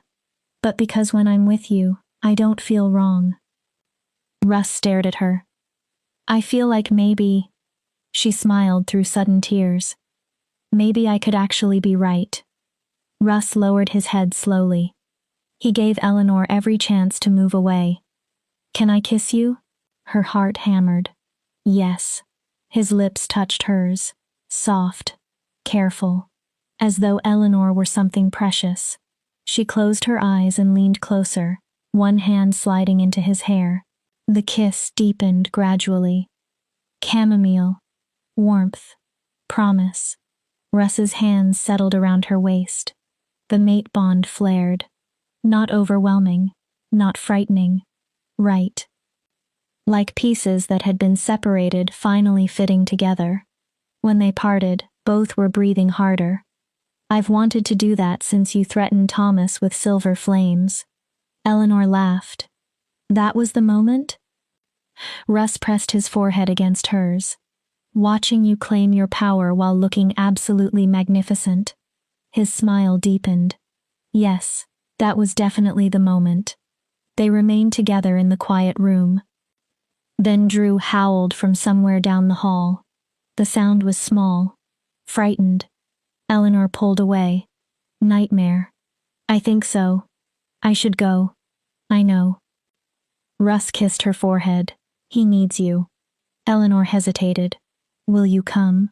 Russ's smile answered before his voice did. They found Drew pacing inside the nursery Russ had arranged for him. Soft blankets. Toys. A small bed designed like a wolf den. The cub trembled. Eleanor knelt. Hey, little one. Bad dreams? Drew yipped and threw himself into her arms. She sat on the floor, back against the wall, holding him against her chest. Russ lowered himself beside her until their shoulders touched. Your mama loved you so much, Eleanor whispered while stroking Drew's fur. She fought very hard to keep you safe. His whimpering slowly quieted. And she would be proud of you. Those blue eyes looked up. You're going to grow up strong and kind. Eleanor smiled. Like your uncle. Russ's hand found hers. And when you're older, I'll tell you about your mother. How fierce she was. How much she loved you. Her voice softened. How she gave everything to protect you. Eleanor looked toward Russ. Tears moved silently down his cheeks. Thank you, he whispered. For loving him. For giving him something I couldn't. What? Softness. Russ looked at Drew. I can protect him, train him, teach him strength. His voice roughened. But you make him feel safe enough to grieve.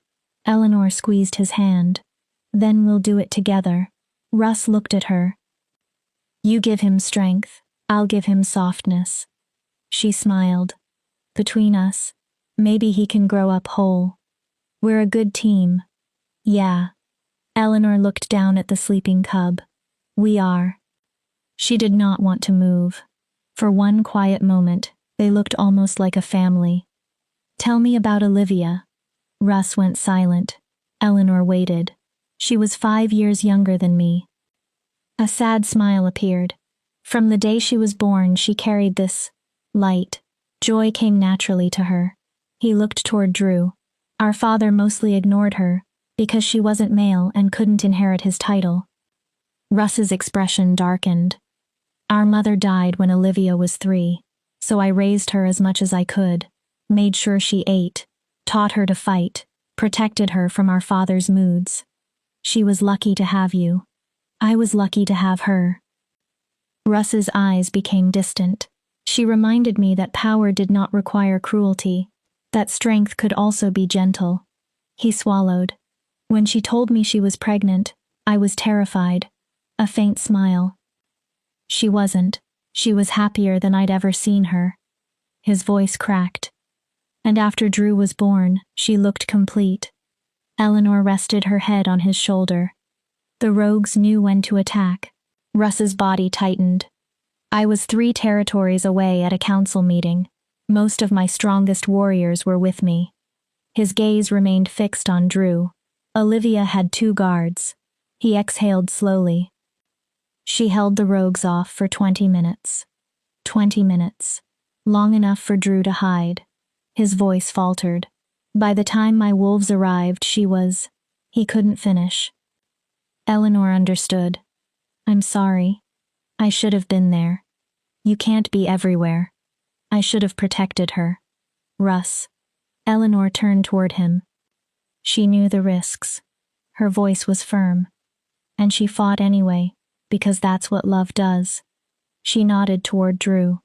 You're honoring her now, by raising him, by making sure he grows up knowing what she sacrificed. Russ looked at her. That's not failure. Eleanor squeezed his hand. That's love. He kissed her, not carefully this time. The kiss was deeper, more desperate. As though he needed Eleanor to pull him away from the memory. She kissed him back. Comfort, understanding, acceptance, want. Drew shifted slightly and made a small protesting sound. They separated immediately. Sorry, little man, Russ murmured. Eventually, Eleanor's eyelids became heavy. Stay. She looked at Russ. Sleep here tonight. His voice was quiet. We'll keep the nightmares away together. Eleanor knew she should refuse. Maintain boundaries. Distance. Instead, okay. Russ placed Drew gently inside his small bed and tucked the blankets around him. Then he stretched out beside Eleanor on the floor and drew her against his chest. This okay? Eleanor listened to his heartbeat, Drew's breathing, the quiet house. Perfect. And it was. Eleanor? Russ sounded half asleep. When all this is over, the council, the rogues, whatever else is coming, I'm going to court you properly. A smile touched her mouth. I'm taking you on dates. I'm showing you every beautiful place in Black Ridge. His arms tightened. I'm going to make you believe you deserve every good thing this world has to offer. Eleanor's throat tightened. I'd like that. Good. Russ kissed her hair. Sleep. I've got you. Surrounded by warmth and the uncertain beginning of love, Eleanor finally slept. The following 2 days passed quickly. Russ gathered the advisors he trusted most. Javier, his beta, Wallace, his second, and Addie, who apparently understood pack politics better than almost anyone. They planned for every possibility the council might raise, but Russ still made time to train Eleanor. Every morning, they worked in a clearing away from the main house. Your power reacts to emotion, Russ explained. Fear makes it explosive. Anger makes it destructive. Eleanor looked at her hands. What does calm do? Find out. She closed her eyes. Instead of burying the power as she had done for 12 years, she reached toward it, invited it forward, gently. Silver light formed over her palms. Steady. Controlled. Good, Russ said. Hold it there. Eleanor focused. Don't force it brighter. Don't let it disappear. Just exist with it. The fire rested against her skin. For the first time, her power did not feel foreign. It felt like breathing. How does it feel? Russ asked. Like. Eleanor opened her eyes. The flames danced beautifully over her palms. Like I was always supposed to do this. Russ smiled with pride. Because you were. He walked closer. This isn't wrong, Eleanor. His voice softened. This is you when you're whole. They trained for hours. Eleanor learned to alter the shape and strength of the flames. She formed barriers, weapons. Eventually, a sword made entirely from silver fire. Russ watched with fascination. The old texts claim the marked could perform extraordinary things. Like, heal mortal injuries, communicate with the moon, bridge the boundary between life and death. Eleanor allowed the sword to dissolve. That's terrifying. Russ pulled her close. That's extraordinary. He kissed her forehead. And you're going to show the council the difference. Afternoons belonged to Addie. She taught Eleanor council politics, which alphas could be persuaded, which would resist. Craig Stevens of Riverside lost his daughter to rogues last year, Addie explained. He may listen if you offer a way to stop the attacks. And who won't? Wilson Knapp of Ironwood. Traditional, conservative. He'll view you as a threat to established order. Wonderful. Eleanor sighed. So half of them will hate me before I speak. Not hate. Addie's expression became serious. Fear. That's better? Fear can change if you prove you aren't their enemy. Addie leaned closer. They want safety, stability, peace. Do I want those things? Don't you? Eleanor thought of Drew waking from nightmares. Sandy apologizing after years of silence. Every wolf who had suffered because leaders like Thomas preferred control to compassion. I want more than that. Addie waited. I want power to be judged by how it's used, not by how unusual it looks. Eleanor's voice strengthened. I want wolves like me to grow up without hiding. She thought of Drew. And I want children to feel safe and loved instead of being destroyed by rogues and politics. Addie smiled. Then tell them exactly that. Her eyes warmed. Don't show them someone who wants to destroy their world.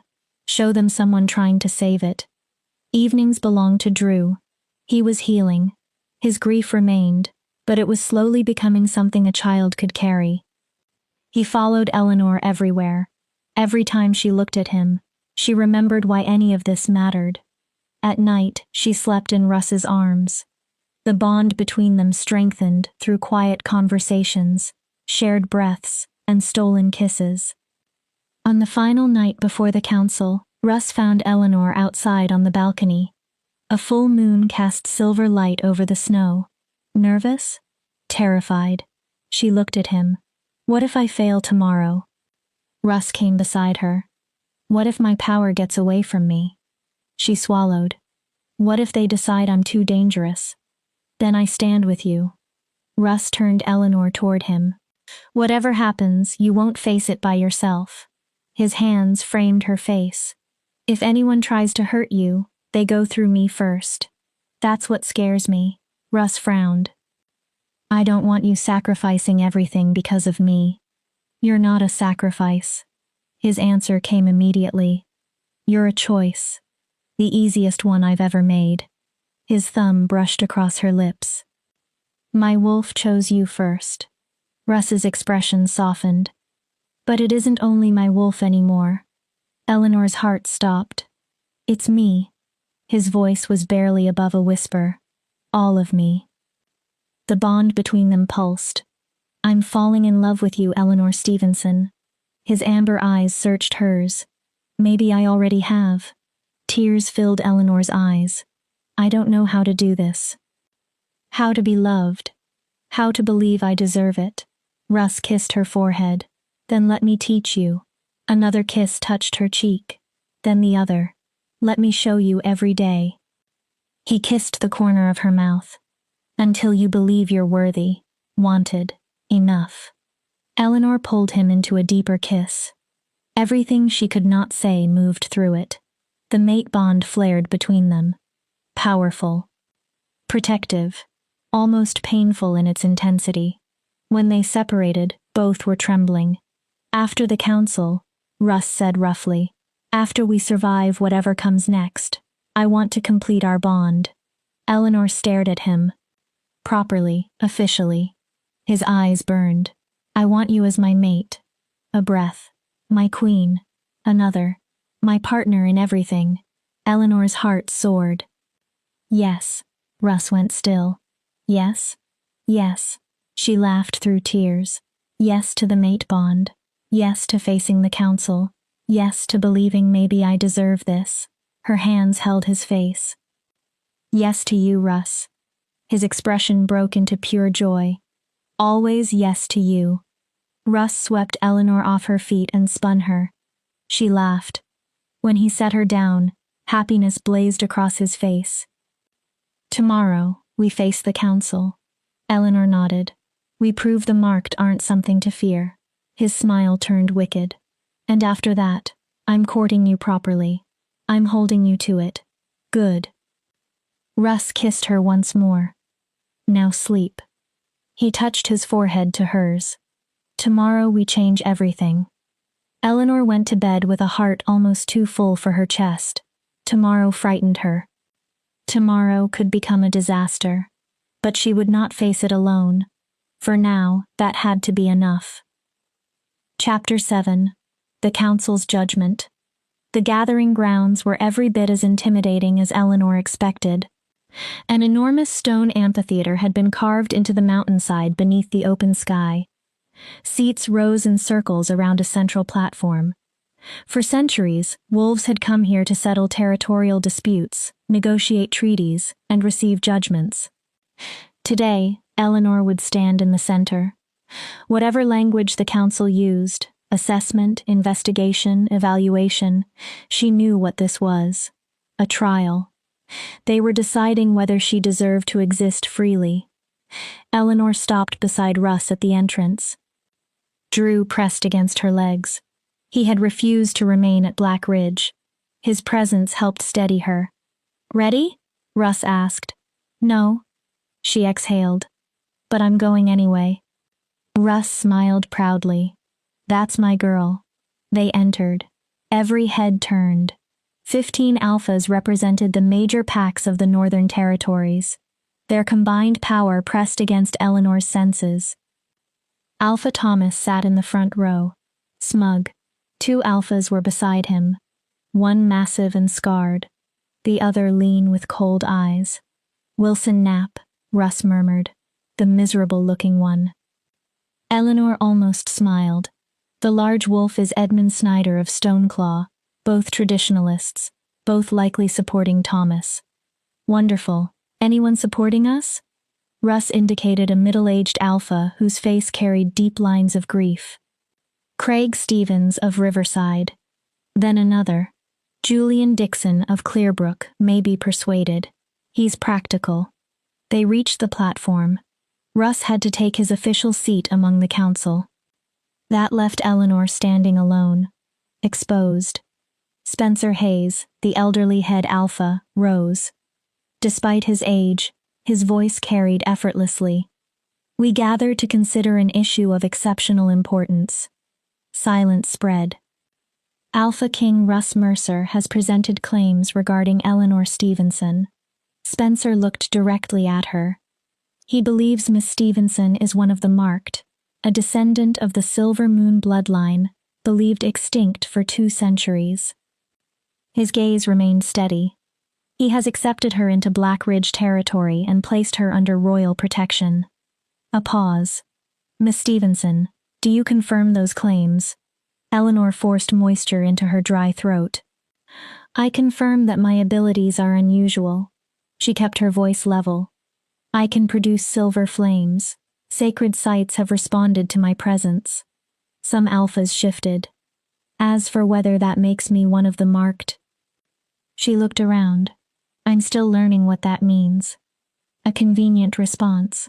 Wilson Knapp stood. You claim an ancient bloodline while admitting ignorance of your own heritage. His disdain was obvious. You cannot prove your legitimacy, yet you expect recognition and protection. I'm not demanding anything. Eleanor faced him. I didn't choose this power. I didn't ask to be different. Her hands remained still at her sides. I'm trying to survive. And in doing so, you've disrupted pack hierarchy. Thomas rose. You challenged your rightful alpha and manipulated the Alpha King into accepting fairy tales. Eleanor's stomach tightened. Miss Stevenson lived under my authority for 25 years. Thomas looked around the council. I know her. I know her instability, her lack of control. His eyes hardened. Her dangerous tendencies. Russ's fingers tightened around the arms of his chair, but he remained seated. They had agreed beforehand. Eleanor needed to defend herself. If Russ fought every accusation for her, the council would dismiss her as nothing more than the Alpha King's obsession. Spencer nodded. Alpha Thomas, present your testimony. Thomas stepped onto the platform. He slowly circled Eleanor. She shifted at 13. His voice was calm and deliberate. Her wolf was silver, a color unseen since the marked were exterminated. The word hung heavily. With good reason. Eleanor turned toward him. The marked weren't exterminated, because they were special. Thomas addressed the council. They were destroyed because they were unstable. Their abilities corrupted them, made them violent, unpredictable. That's not what the prophecy says. Thomas smiled coldly. The prophecy is propaganda, written by the marked. Edmund Snyder stood. I've studied older historical accounts. His voice rumbled. The marked believed themselves gods. They ruled lesser wolves through fear. They destroyed territories when challenged. That's a lie. Eleanor's heartbeat accelerated. The Moonstone Circle recognizes me. She looked around. Why would sacred sites respond to something evil? Perhaps sacred sites respond to power rather than morality, Wilson answered smoothly. A blade does not care who holds it. Eleanor looked toward Russ. Murderous fury burned in his eyes, but he could not intervene yet. Thomas resumed. I attempted to help Eleanor. False concern softened his voice. For 12 years, I worked to control her abilities so she could not hurt anyone. Eleanor stared at him in disbelief. And how did she repay that protection? Thomas looked at the council. She fled Clearwater in the night. She stole from our territory. When I confronted her, she threatened me with violence. I saved a child. Her voice shook. Drew was being hunted. I protected him. After leading the rogues directly toward him, the accusation struck Eleanor like a physical blow. What? Thomas faced her. The rogues were tracking you, Eleanor. No. Your silver wolf is visible to those who know what they're looking for. His voice turned poisonous. You're the reason my nephew became a target. Eleanor's blood went cold. You're the reason Olivia Mercer is dead. Silence swallowed the amphitheater. No. Eleanor shook her head. That's not true. I didn't even know Drew existed. The attacks began 3 months ago. Thomas removed a scroll. He unfolded a map. Coordinated attacks, specific locations. He showed the council, and every one occurred within roughly 100 miles of Eleanor's location at the time. Eleanor stared. Dates, places, they aligned. It could not mean what Thomas claimed, but every alpha now looked at her with something she recognized. Suspicion, fear. The same expression Clearwater had worn for 12 years. Monster, threat, wrong, I didn't do this. Silver flames appeared over Eleanor's hands before she consciously summoned them. Several alphas recoiled. I'm not working with rogues. The fire intensified. I would never. Control yourself, Spencer ordered, or we will restrain you. I'm trying. But panic fed the power. So did rage, humiliation, every buried emotion from the last 12 years. The flames climbed Eleanor's arms. This is precisely what I warned you about, Thomas said. He backed away from her. She cannot control herself. His expression carried false sadness. She's dangerous. Whether intentionally or not, darkness follows her. Enough. Russ stood. His voice cut through everything. You're arranging evidence to support the conclusion you already wanted. He stared at Thomas. I saw Eleanor save Drew. Wilson turned to Russ. You saw what you wanted to see. Russ's eyes narrowed. We all know you've spent years searching for the marked Mercer. Wilson gestured toward Eleanor. Then a girl appears with silver fire, and you convince yourself she's the answer to your prophecy. He pointed. Look at her now. Eleanor's flames grew hotter. She's seconds from losing control. Her wolf clawed upward. Trapped. Panicked. Exactly like the years in Clearwater. Eleanor. Russ moved toward the platform. Breathe. His voice reached through the noise. Look at me. Spencer lifted one hand. Alpha King, you will not interfere. Russ stopped. She's frightened. A growl entered his voice. You're cornering her and condemning her for responding like a cornered animal. We're evaluating the danger she represents. Spencer's tone remained calm, and at this moment, that danger appears significant. Eleanor felt control slipping. This was everything Thomas had predicted. Too much power. Too much emotion. Too much Eleanor. The silver fire exploded outward. Several alphas jumped back. I'm sorry. Eleanor gasped for breath. I'm trying. Then Drew howled. One frightened sound. Eleanor's eyes found him. The cub was trembling, afraid, and suddenly the entire world narrowed to one purpose. Number.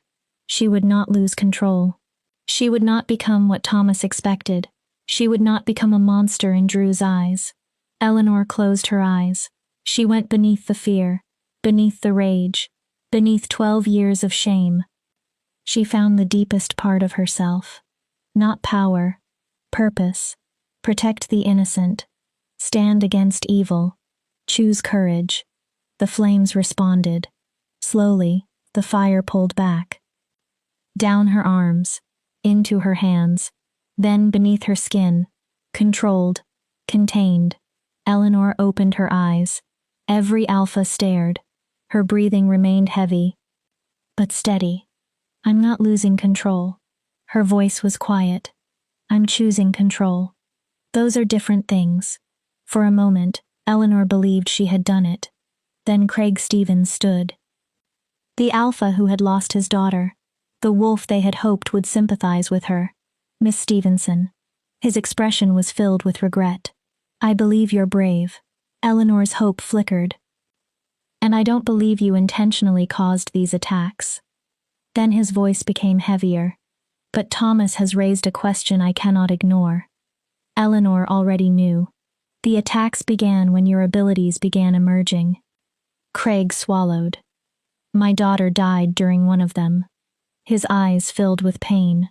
So even if you're not helping the rogues, what if your existence is still drawing them here? I would never hurt. I know. Craig's voice was gentle. But intention means very little if the result remains death. He looked away. I'm sorry. Then back. But I cannot support allowing you to remain unrestricted in the territories. Something dropped inside Eleanor. One after another, more alphas stood. Julian Dixon, Glenn Dalton, young Charles from Northwind. Wolves they hoped would remain neutral. All against her. Russ rose immediately. This is insanity. His control began to fracture. You're condemning her, based on fear and coincidence. We're protecting our packs, Wilson replied. Which is more than you're doing. Russ's eyes flashed. You've allowed your obsession with prophecy to blind you, Mercer. Wilson's voice was merciless. She's dangerous. Keeping her free puts every wolf here at risk. Russ became still. What exactly are you proposing? Spencer Hayes rose. His expression was solemn. The council votes to classify Eleanor Stevenson as a Class 1 threat. Eleanor stopped breathing. She will be bound with silver, her abilities suppressed by whatever measures are necessary. Spencer continued. She will remain in secure custody while we investigate the extent of her connection to the rogue attacks. You mean imprisoned? Eleanor barely recognized her own voice. You mean buried somewhere dark and forgotten? Thomas watched silently. Just like he did to me for 12 years. We mean contained, Spencer said. For everyone's protection. No. Russ's power exploded across the amphitheater. Every alpha staggered. Absolutely not. She's under my protection. Russ stepped toward Eleanor.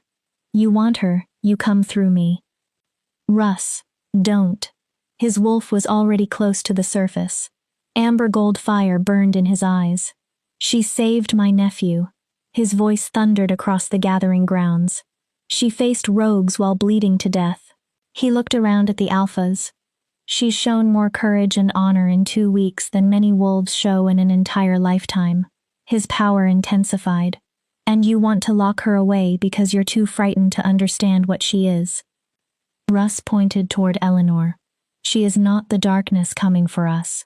He turned toward Thomas. She may be the only weapon we have against it. You're compromised by the mate bond, Thomas said. False sympathy coated his words. We understand, Mercer. You can't see her objectively. I see her perfectly. Russ stepped beside Eleanor. And hear me clearly. Every wolf fell silent. If you intend to take her, you'll kill me first. Chaos erupted. Alphas shouted. Some supported Russ. Others demanded his removal. Voices collided around Eleanor, and she stood motionless in the center.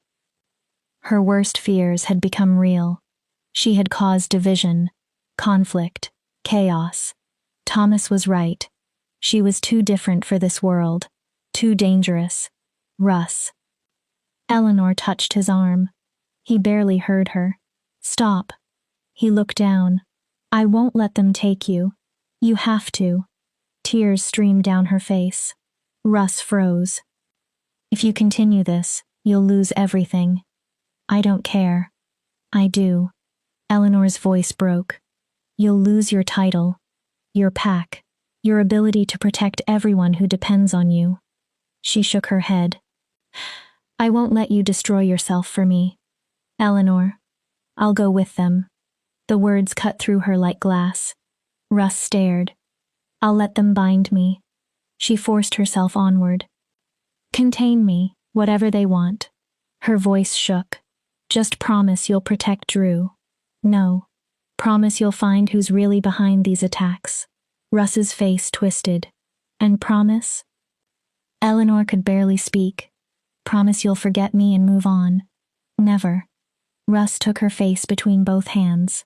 I will never forget you. His voice broke. I will never stop fighting for you. Then his anger returned. And I'll burn every pack in these territories before I let them keep you from me forever. That's exactly what I'm afraid of. Eleanor pulled away. Her heart shattered. I love you, Russ. He went still. That's why I'm letting you go. She faced Spencer. I submit to the council's judgment. Her voice steadied. I won't resist. She looked back at Russ. Just don't hurt him. Don't punish Black Ridge because they tried to protect me. Spencer slowly nodded. Alpha Mercer will face no formal sanctions. He acted according to conscience, even if we believe his judgment was compromised. Guards approached. Silver chains hung from their hands. Eleanor did not fight. The metal closed around her wrists. Pain seared instantly through her skin. Her power vanished. Drew howled. He tried to reach her. Javier held him gently. I'm sorry, little one. Eleanor's voice cracked. Be brave. Drew struggled. Your uncle will take care of you. Russ was still fighting. Still arguing. 3 alphas had to restrain him. As the guards dragged Eleanor away, the final thing she saw was his face.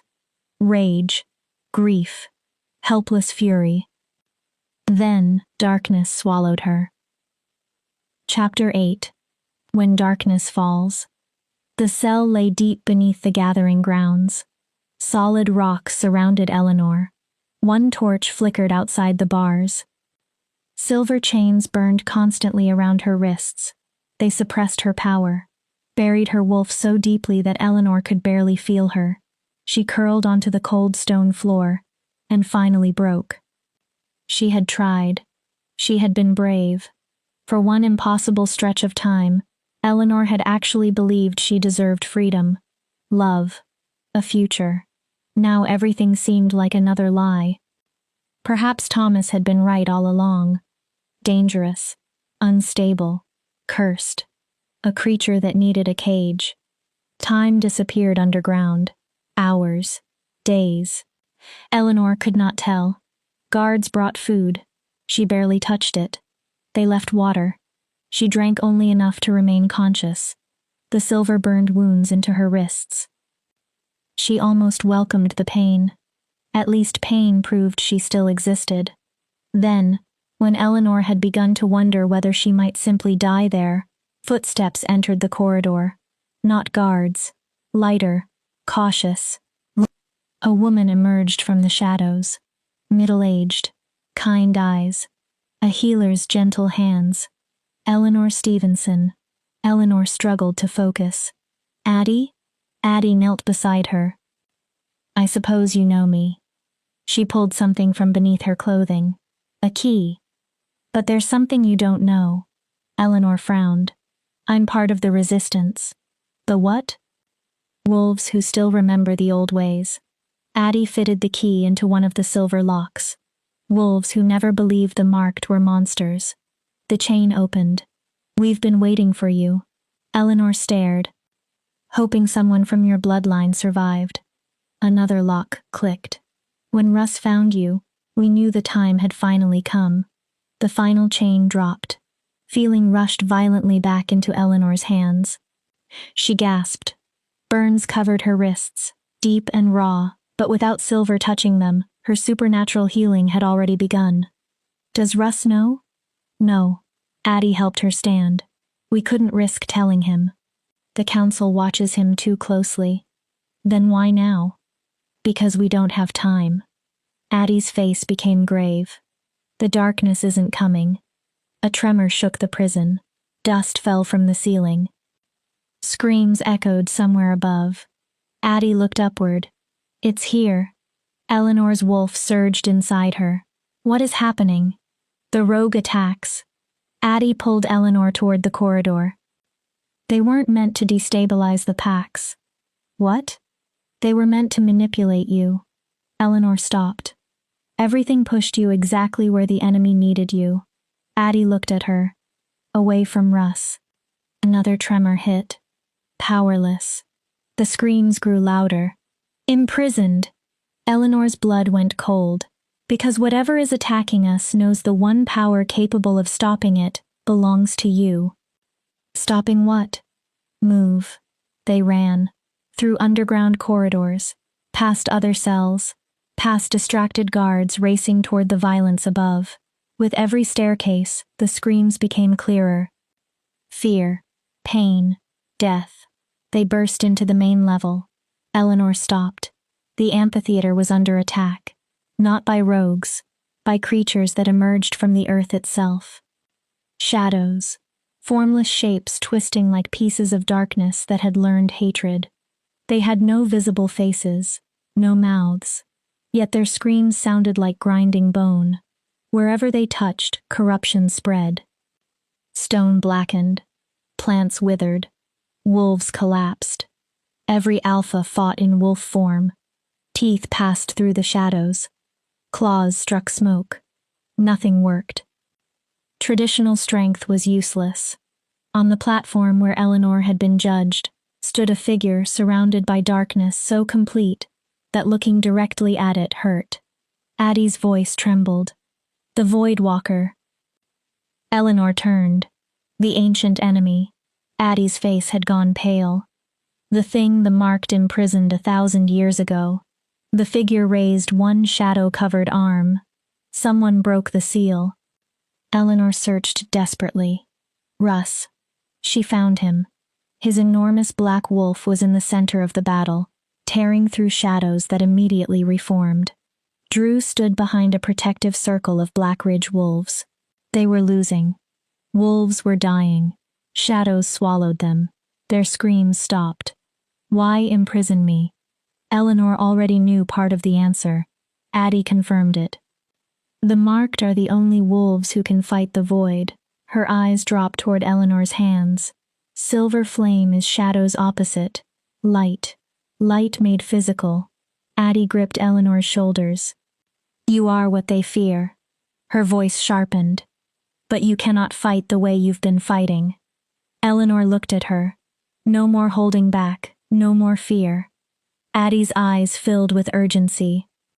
You have to embrace everything you are. Eleanor looked down at the silver burns around her wrists, then the scars already marking her body, evidence of every year she had survived. She looked across the amphitheater. At Drew. At Russ. At wolves dying. Because Eleanor had allowed herself to be caged again, something inside her snapped. Not into broken pieces. Into purpose. Get somewhere safe. Addie stared at her. Tell anyone who can still hear you to fall back. Silver appeared in Eleanor's eyes. This ends now. She ran. Toward the shadows. Toward the screaming. Toward the center. Russ saw her. His giant wolf's head snapped around. Even from across the battlefield, Eleanor could see his shock. Then relief. Then terror. Eleanor leaped onto the platform. She landed beside the Voidwalker. Up close, the creature was worse. It had the shape of a man, but nothing human lived inside it. It was absence. The spaces between stars. Every nightmare that had whispered from a dark room. You're free. The voice came from everywhere. And here comes the little silver wolf. The shadows moved around its body.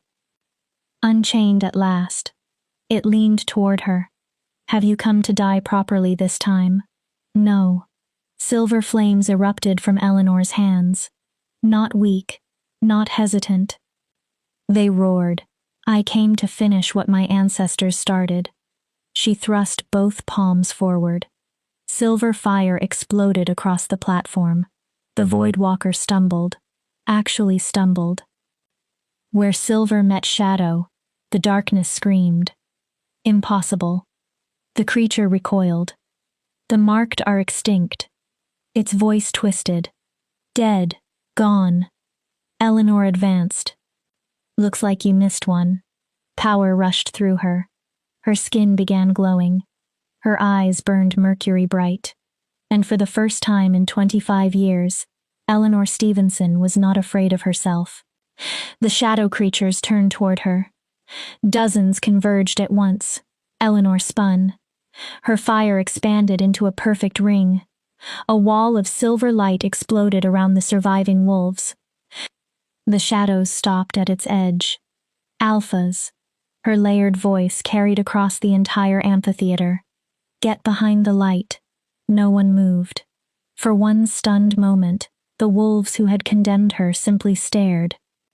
The woman they imprisoned now stood between them and annihilation. Russ shifted into human form. You heard her. His authority broke the paralysis. Everyone behind Eleanor, now, Alphas retreated. They dragged their injured with them. Black Ridge warriors carried others. Even Thomas stumbled into the protected circle, bleeding and terrified. Eleanor remained outside, alone, facing the Voidwalker. You cannot defeat me. Its voice shook the ground. I am eternal. Shadows twisted around its body. I existed before your moon, before your light, before anything dared call itself alive. Maybe. Eleanor's flames became brighter. But I'm what your darkness fears. The creature recoiled. I'm the light you failed to extinguish. She stepped forward. I'm every wolf you tried to break who stood back up. Silver fire climbed her body. And I'm done being afraid of you. Eleanor reached deeper, past conscious control, past the walls she had built over 12 years, past Thomas's voice, past her parents' fear, past everything. She reached for the core of herself. Not only Eleanor Stevenson, not the rejected girl, not the damaged wolf, the marked, her bloodline. Every ancestor who had fought this darkness before, and something answered. Silver light erupted from Eleanor. Night became day. Flames covered her entire body, her skin, her eyes, her mouth. Every part of her became radiant. Light made flesh, power given form, the thing the prophecy had promised. I am Eleanor Stevenson. Her voice carried other voices inside it. Old voices, ancestors. I descend from the first wolves. She lifted her hands. The moon's chosen. The Voidwalker pulled backward. The bridge between light and darkness. Eleanor's eyes blazed. And in the name of every innocent life you've destroyed, The ground began to crack beneath her feet. Every wolf you've corrupted. Power gathered between her palms. Every child you've terrorized. The silver flames became almost unbearable to look at. I banish you.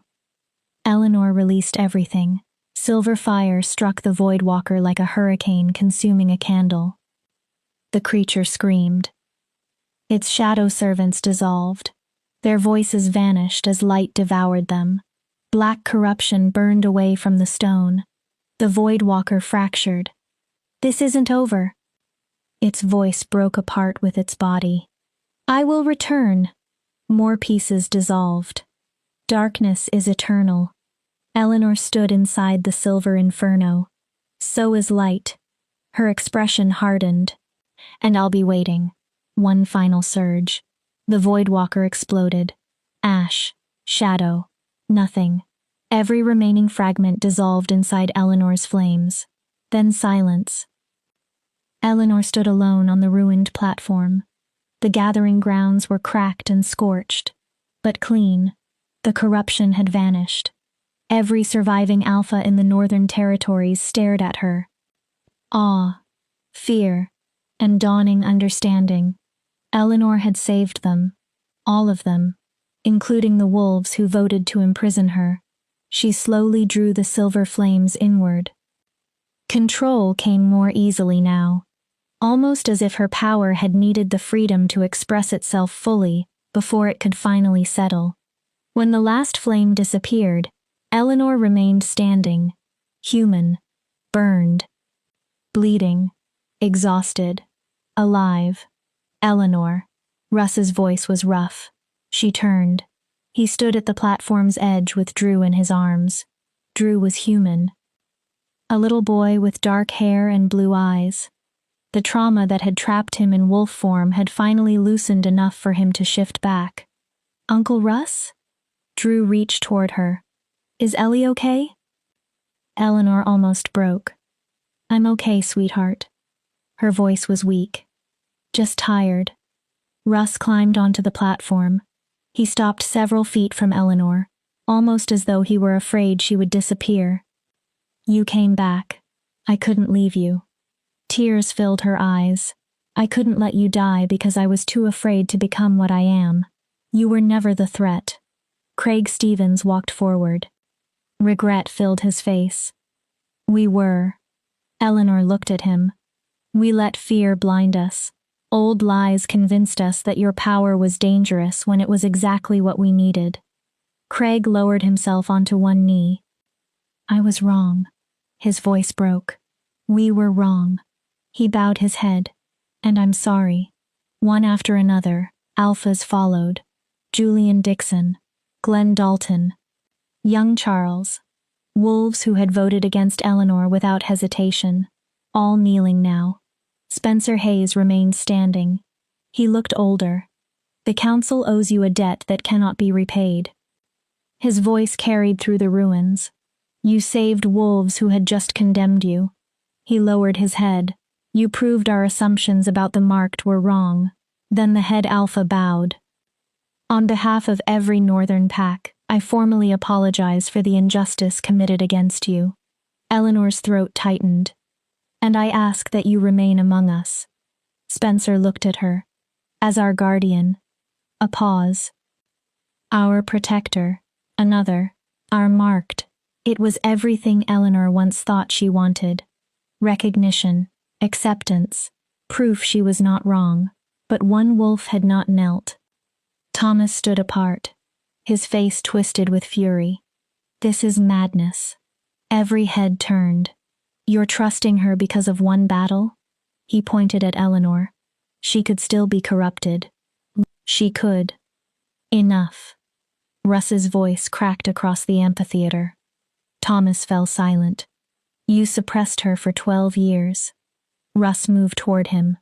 You controlled her. You convinced her she was a monster. His fury was almost physical.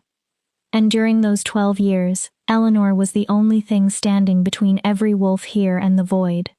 Thomas's face reddened. Your fear almost killed all of us. Russ took one more step. So close your mouth before I close it for you." Thomas said nothing. Eleanor walked toward the edge of the platform. She looked at the gathered wolves, the ones who feared her, judged her, bound her. The same wolves whose lives she had just saved. "I'm not your guardian." Confusion moved through the crowd. "I'm not a weapon you can lock away until you need me." Her voice remained calm. "I'm not your shield." She looked across every face. "I'm Eleanor, a wolf who was tired of being told she was either too much or not enough." Then she looked at Russ. "But I'll stay." He stared. "I'll help." She faced the council. "Because despite everything, I still believe we can build something better." Her voice strengthened. "A world where power isn't feared, simply because it's unusual." She glanced toward the ruins. "A world where wolves like me aren't forced to hide." Craig rose. "We'll build it with you." Eleanor looked at him. "Not for you." His expression was sincere. "With you. As equals." Eleanor slowly nodded. Then she turned toward Thomas. "And you will resign as Alpha of Clearwater." The amphitheater went silent. Thomas stared. "Excuse me? You heard me." His face twisted. "You abused your authority." Eleanor stepped closer. "You suppressed one of the marked and nearly helped cause the destruction of every pack here, because you were too proud to admit your fear might be wrong." Her voice turned to steel. "I could kill you for what you did." Thomas's face paled. "The council would probably allow it." Eleanor's eyes remained steady. "But I won't." She moved closer. "Because I'm not the monster you tried to create. But you will step down. You can't. You will allow Clearwater to be led by someone capable of compassion." Eleanor's voice was unwavering. "Or I'll make certain every wolf in every territory knows exactly what you did." She gestured around them. "And after today, they will believe me." Thomas looked desperately around the amphitheater. No one supported him. Even his former allies looked away. "You can't." "She can," Spencer said. Thomas turned. "And she's correct." Spencer's voice was flat. "Your failure of duty makes you unfit to lead. Pack law is clear." Thomas's face changed from red to white. He opened his mouth. No words came. Then he turned and left. His authority disappeared with him. Eleanor watched. She felt no triumph. Only exhaustion. Her knees weakened. Russ was there immediately. He caught her. "I've got you." Drew wrapped his small arms around both of them. "Don't leave again, Ellie." Eleanor kissed his hair. "I won't." She held him tighter. "I promise." Then she looked at Russ. "I'm sorry." "For what?" "For giving up. For letting them take me." Russ cupped her face. "Don't." His eyes were intense. "You did what you believed would protect me." His voice softened. "And then you came back and saved everyone." He shook his head. "You have nothing to apologize for." Eleanor looked into his eyes. "I love you." Russ stopped breathing. "I should have said it before." She touched his face. "I should have." He kissed her. Deep, desperate, full of everything they had almost lost. The mate bond exploded around them. This time, silver light became visible. It wrapped around Eleanor and Russ like living thread. When they separated, Eleanor was laughing and crying. "Marry me." Her eyes widened. "Russ, right now." He looked completely serious. "Today, I don't want another day where I can't call you mine." Eleanor did not hesitate. "Yes." His face changed. "Yes to everything." She smiled through tears. "Yes to you. Yes to us. Yes to building something better together." So, Drew threw both arms into the air. "Yes!" Laughter rippled around them. Then applause. Despite the ruins. Despite the dead. Despite everything they had survived. The wolves around Eleanor began celebrating because they had watched darkness rise. And they had watched silver light rise higher. Eleanor Stevenson had once been rejected. Condemned. Taught that she was too wrong to exist. Now every wolf there understood the truth. Different had never meant cursed. Sometimes the very thing everyone feared was exactly what the world needed. Chapter 9. The Moonlight Binding. 3 days after the battle, Eleanor returned to the Moonstone Circle. This time, she wasn't alone. She wasn't frightened. She was getting married. The ancient circle had been transformed. Addie, and apparently half of Black Ridge, had woven winter flowers around the standing stones. White candles glowed against the snow. Warm pools of light surrounded the sacred ground. The wolves gathered there had not come to judge Eleanor. They had come to celebrate. She wore a simple white dress. Silver embroidery caught the moonlight with every movement. Her hair fell loose down her back. Around her neck hung the pendant Russ had given her that morning, an ancient silver wolf howling toward the moon. "You look nervous." Addie adjusted the dress for perhaps the 5th time. "Second thoughts?" "About Russ?" Eleanor smiled. "Never." "Then what?" "Everything." She looked toward the gathered wolves. "A week ago, some of these people wanted me imprisoned." Her voice softened. "Now they're watching me become their queen." "Not their queen." Addie squeezed her hand. "They're equal." Eleanor smiled. "You made certain of that." Addie's expression filled with pride. "The council reforms you proposed. A formal voice for the marked. Protections for wolves with unusual gifts." She shook her head. "It's revolutionary. We're changing things together." Eleanor corrected gently. "I'm simply the wolf who happened to carry the power everyone feared." Music began. Traditional songs played through flutes and drums. Her signal. Eleanor took a breath. Then entered the circle. Russ waited at the altar. The sight of him stole the air from her lungs. Formal black clothing, silver accents, dark hair pulled back. Amber eyes fixed completely on Eleanor. Drew stood beside him wearing miniature formal clothing. He held the silver cord for the binding ceremony. Every step toward them felt like returning home. Wolves separated to create her path. Alphas. Black Ridge families.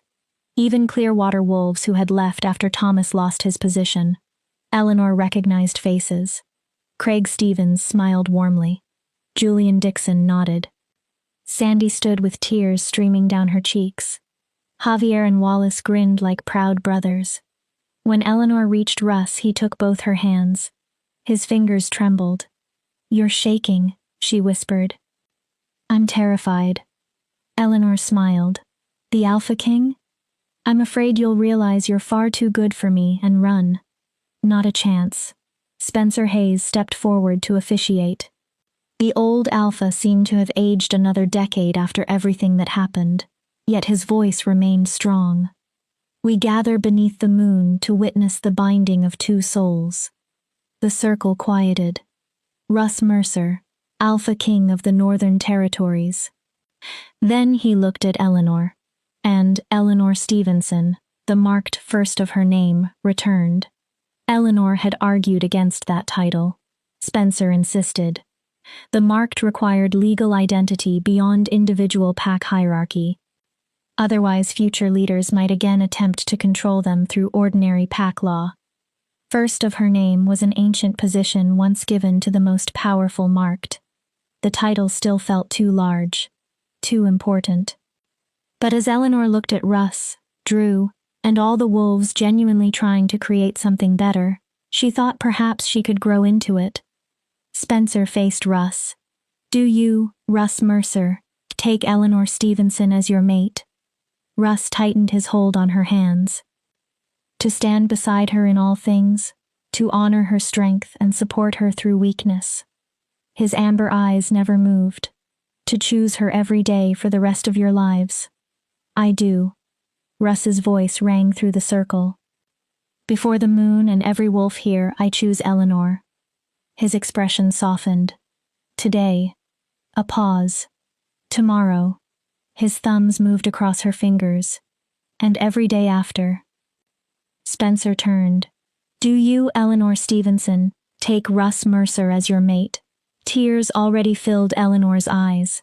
To stand beside him in all things, to honor his strength and support him through weakness, she smiled. To choose him every day for the rest of your lives? I do. Her voice trembled with emotion. I choose Russ. She looked at him. I choose us. Her smile widened. And I choose the life we're going to build together. Then let the binding begin. Drew stepped forward. He handed them the silver cord. Russ and Eleanor wrapped it around their joined hands. The ancient symbol of two lives becoming one. But Eleanor's ceremony held something more. Silver flames appeared. They wrapped around the cord, around their joined hands. The gathered wolves gasped. Not with fear. Wonder. The flames did not burn. They pulsed to the rhythm of two heartbeats. Spencer lifted his voice. By the authority granted to me by the Northern Council, beneath the eternal witness of the moon. Silver light filled the circle. I declare you bonded. Mates for life, partners in all things. Spencer smiled. May your bond remain strong, may your love remain fierce, and may your days together be long. Russ pulled Eleanor into a kiss. Cheers erupted. Silver flames expanded around them in a dome of light, and Eleanor felt the mate bond complete. Fully, permanently, unbreakably. When they finally separated, they were both laughing through tears. I love you. Russ rested his forehead against hers. My mate. A kiss. My Eleanor. Another. My home. I love you too. Eleanor smiled. My impossible, stubborn, wonderful wolf. Drew launched himself against their legs. Does this mean Ellie is my aunt? Russ laughed and lifted him. It means Eleanor is family. He looked at her. Forever. The celebration that followed was unlike anything Eleanor had known. Roasted meat, fresh bread, winter fruit. Music, dancing, wolves from packs that had distrusted one another only days before, now ate at the same tables. They were celebrating more than a wedding. This felt like the beginning of something new. During a quieter moment, Craig Stevens approached Eleanor. I owe you another apology. You've already apologized. Not properly. His face carried regret. I let fear make me a coward. Eleanor waited. I voted to imprison you because I was terrified of losing another person the way I lost my daughter. His voice broke. But fear isn't leadership. Craig looked down. It's fear. Then back at her. I'm sorry. Eleanor took his hand. Your daughter would want you to be brave. His eyes filled. She'd want you choosing hope instead of fear. Eleanor squeezed his hand. So be brave now. She smiled gently. Help me make something better. Craig nodded. Help me make sure no more parents lose children to darkness. I will. His answer came with certainty. I promise. Craig was not the only one. Throughout the evening, wolves sought Eleanor out. Some apologized. Others thanked her. Some simply wanted to stand near one of them marked without fear. Eleanor received them all. Even when it hurt. Even when old words still lingered. This was part of remaining. Part of building. Part of choosing to change the world that wounded her instead of running from it. You're good at this. Russ found her during an energetic dance. At what? Leading. His arms settled around her waist, making wolves feel seen. Eleanor leaned against him. I had a good teacher. Russ lifted one eyebrow. You taught me power doesn't need domination. She smiled. That strength can be gentle. Her voice softened. That loving someone doesn't make you weak. His hold tightened. And that letting another person inside doesn't mean losing yourself. They swayed together beneath the stars. For a few moments, the celebration became distant. Only Russ remained. Her mate. Her partner. Home. What happens now? Eleanor asked. Now? Russ kissed her temple. We live. She smiled. We rebuild. he continued. We find wolves with unusual abilities and train them rather than suppress them. His gaze moved toward Drew. We find the rest of the resistance and let them live openly. A softer expression crossed his face. We raise Drew to be strong and kind. Then he looked at Eleanor. And I love you until my final breath. That sounds perfect. It won't be. Eleanor laughed softly. Very romantic. I'm serious. Russ's expression turned thoughtful. There will be wolves who fear change. Wolves who resist everything we're trying to do. I know. Eleanor looked up. But we'll face them together. She touched his chest. That's what mates do. Russ's smile was answer enough. The full moon climbed higher. Then one wolf began to howl. Another joined. Then another.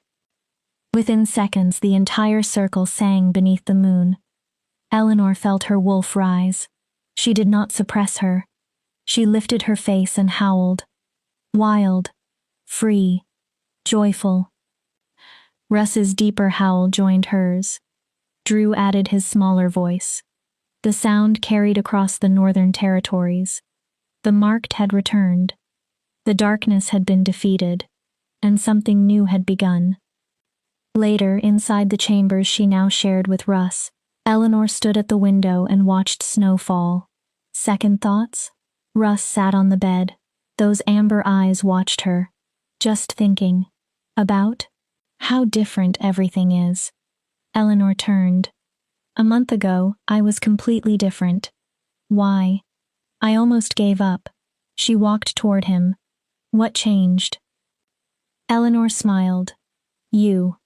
Russ's expression softened. And this place. She sat beside him. Being seen for who I actually was, instead of what I feared I might be. Russ pulled her closer. Do you know what I see when I look at you? What? Everything. His hand touched her cheek.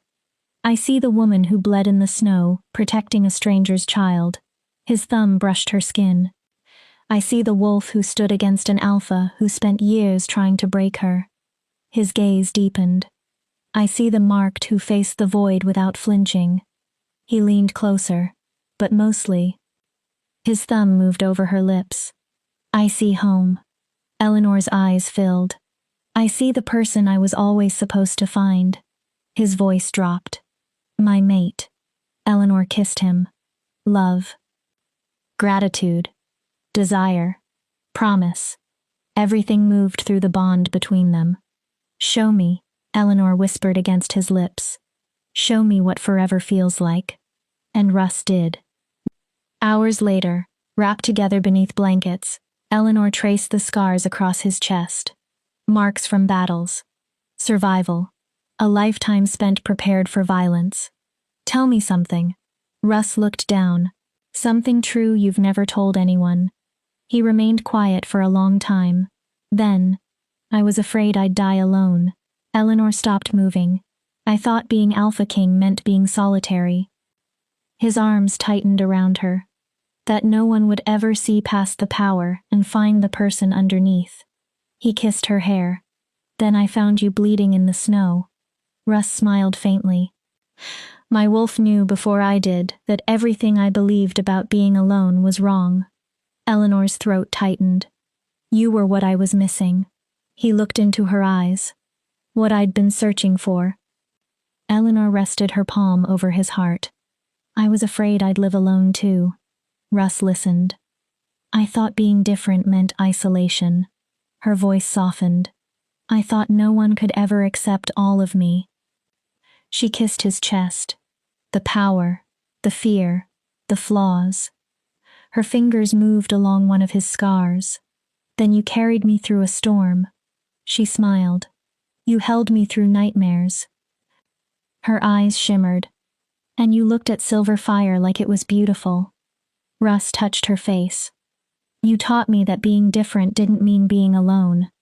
We saved each other. Yeah. Eleanor smiled. We did. They rested quietly. Outside, the wind moved through the trees. Somewhere down the hall, Drew slept peacefully, for the first time since losing his mother. They were a family now, damaged pieces that had found one another and chosen to become whole together. Eleanor? Russ's voice was sleepy. Thank you. For what? For being brave. He kissed her hair. For coming back. Another breath. For choosing me. His arms tightened. For being exactly who you are. Tears burned Eleanor's eyes. Thank you for seeing me. She pressed closer. For believing I was worth fighting for. Her voice became barely audible. For loving me when I didn't know how to love myself. Always. Russ's breathing began to deepen. Always, Eleanor. She remained awake a little longer, watching her mate sleep, feeling belonging settle into her bones. She remembered the frightened girl she had been. Suppressed. Convinced she was too damaged for happiness. She thought about everything she survived, everything she had become, and the future ahead. Challenges. Wolves who needed protection. A world that still needed changing. A mate she wanted beside her through all of it. Moonlight came through the window and washed them in silver. For the first time in her life, Eleanor felt complete. Not because Russ had fixed her. Not because the council finally accepted her. Because Eleanor had finally understood the truth. She had never been broken. She had been becoming. And now she had finally arrived. Chapter 10. 6 months of freedom. 6 months later, Eleanor stood beside the Black Ridge training grounds. Morning sunlight painted the territory in gold and amber. Spring had arrived. Winter snow melted away. New life pushed through the earth. Everything seemed fresh, hopeful, filled with possibility. Much like Eleanor. Again. 10 young wolves stood before her. They ranged from 13 to 20 years old. Nervousness mixed with excitement across their faces. And this time, stop holding back because you're frightened of yourselves. Eleanor looked from one student to the next. Power isn't something you fear. She lifted one silver glowing hand. It's something you understand. These were wolves who had spent years hidden, suppressed. Taught something about them was wrong simply because their gifts did not fit the traditional expectations. One girl could see through solid stone. A boy could communicate with plants. Another young wolf manipulated water.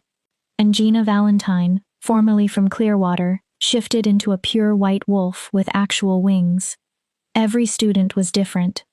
Every one of them extraordinary.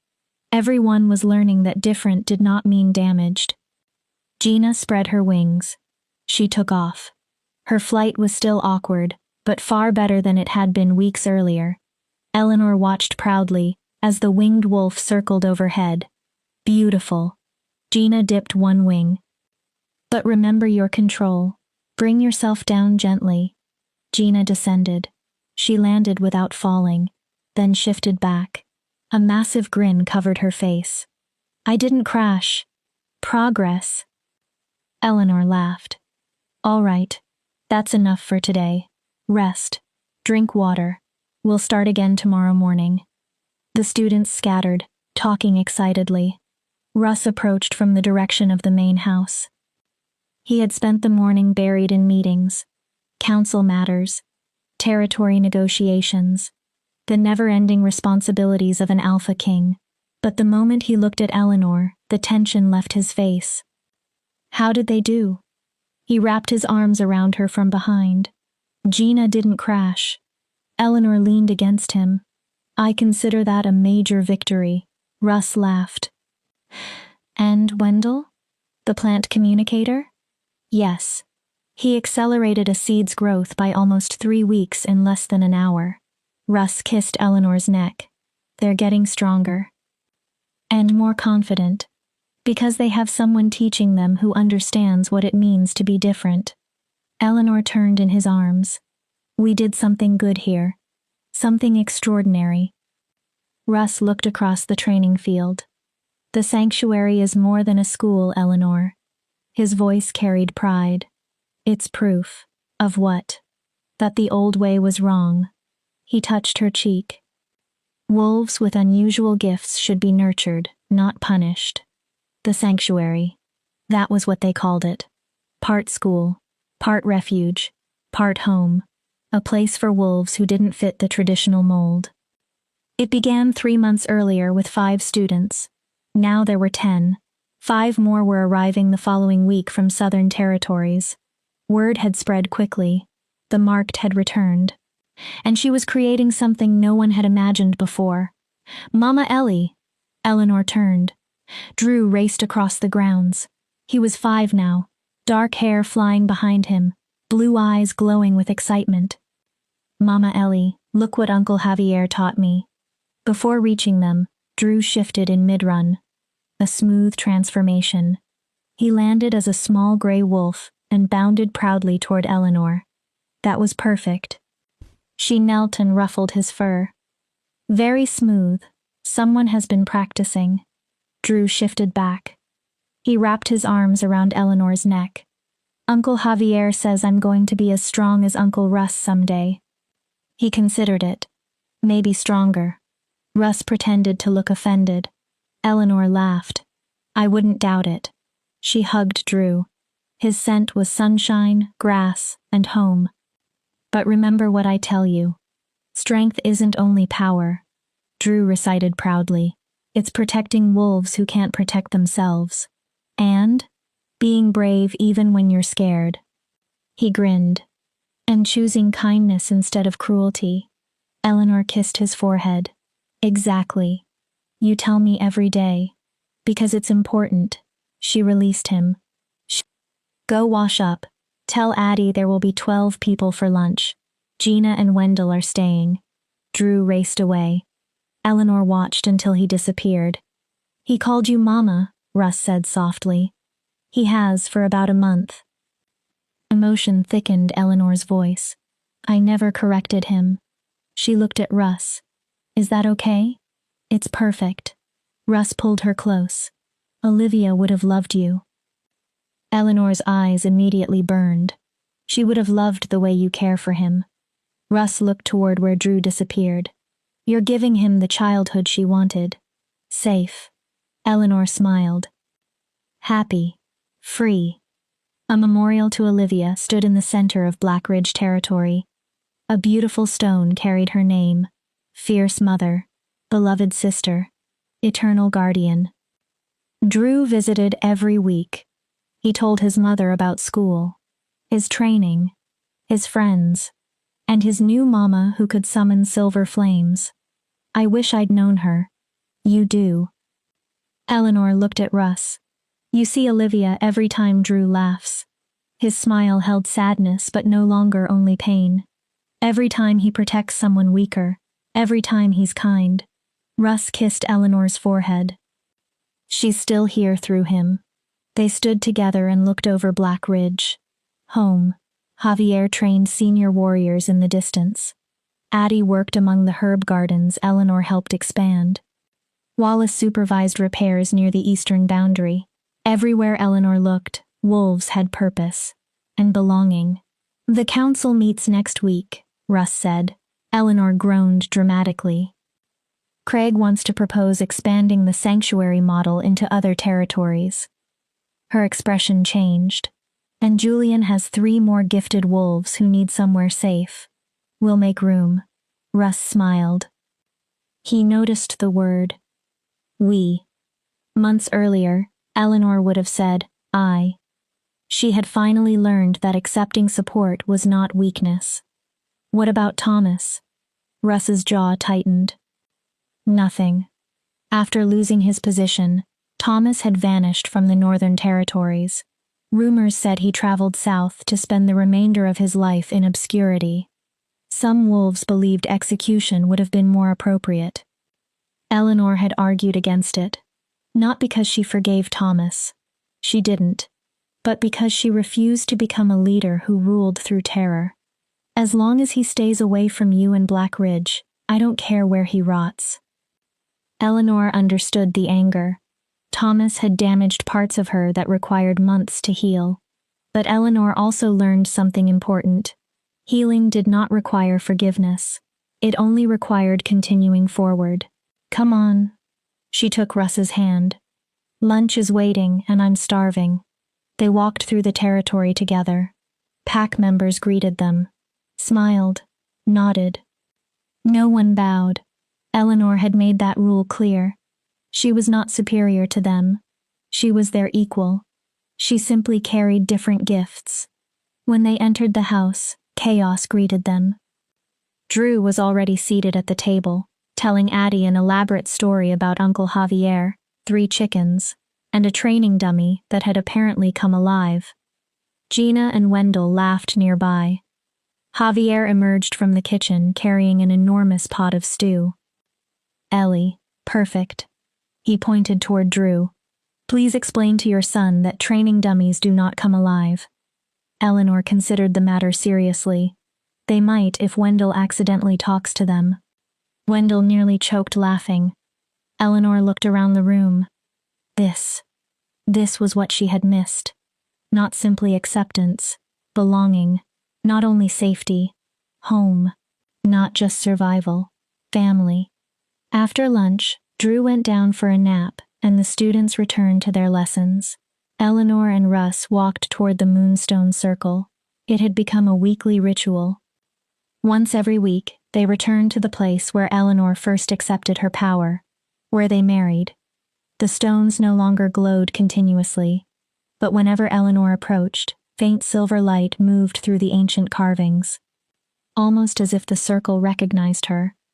I've been thinking, Russ said as they sat on the altar stone. That's dangerous. He gave her a look. About expanding our territory.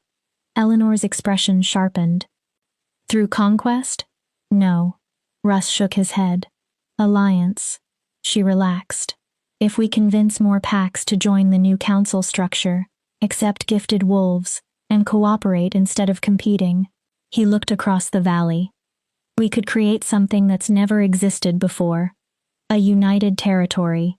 Not ruled by fear or dominance. Eleanor considered it. Cooperation. Russ took her hand.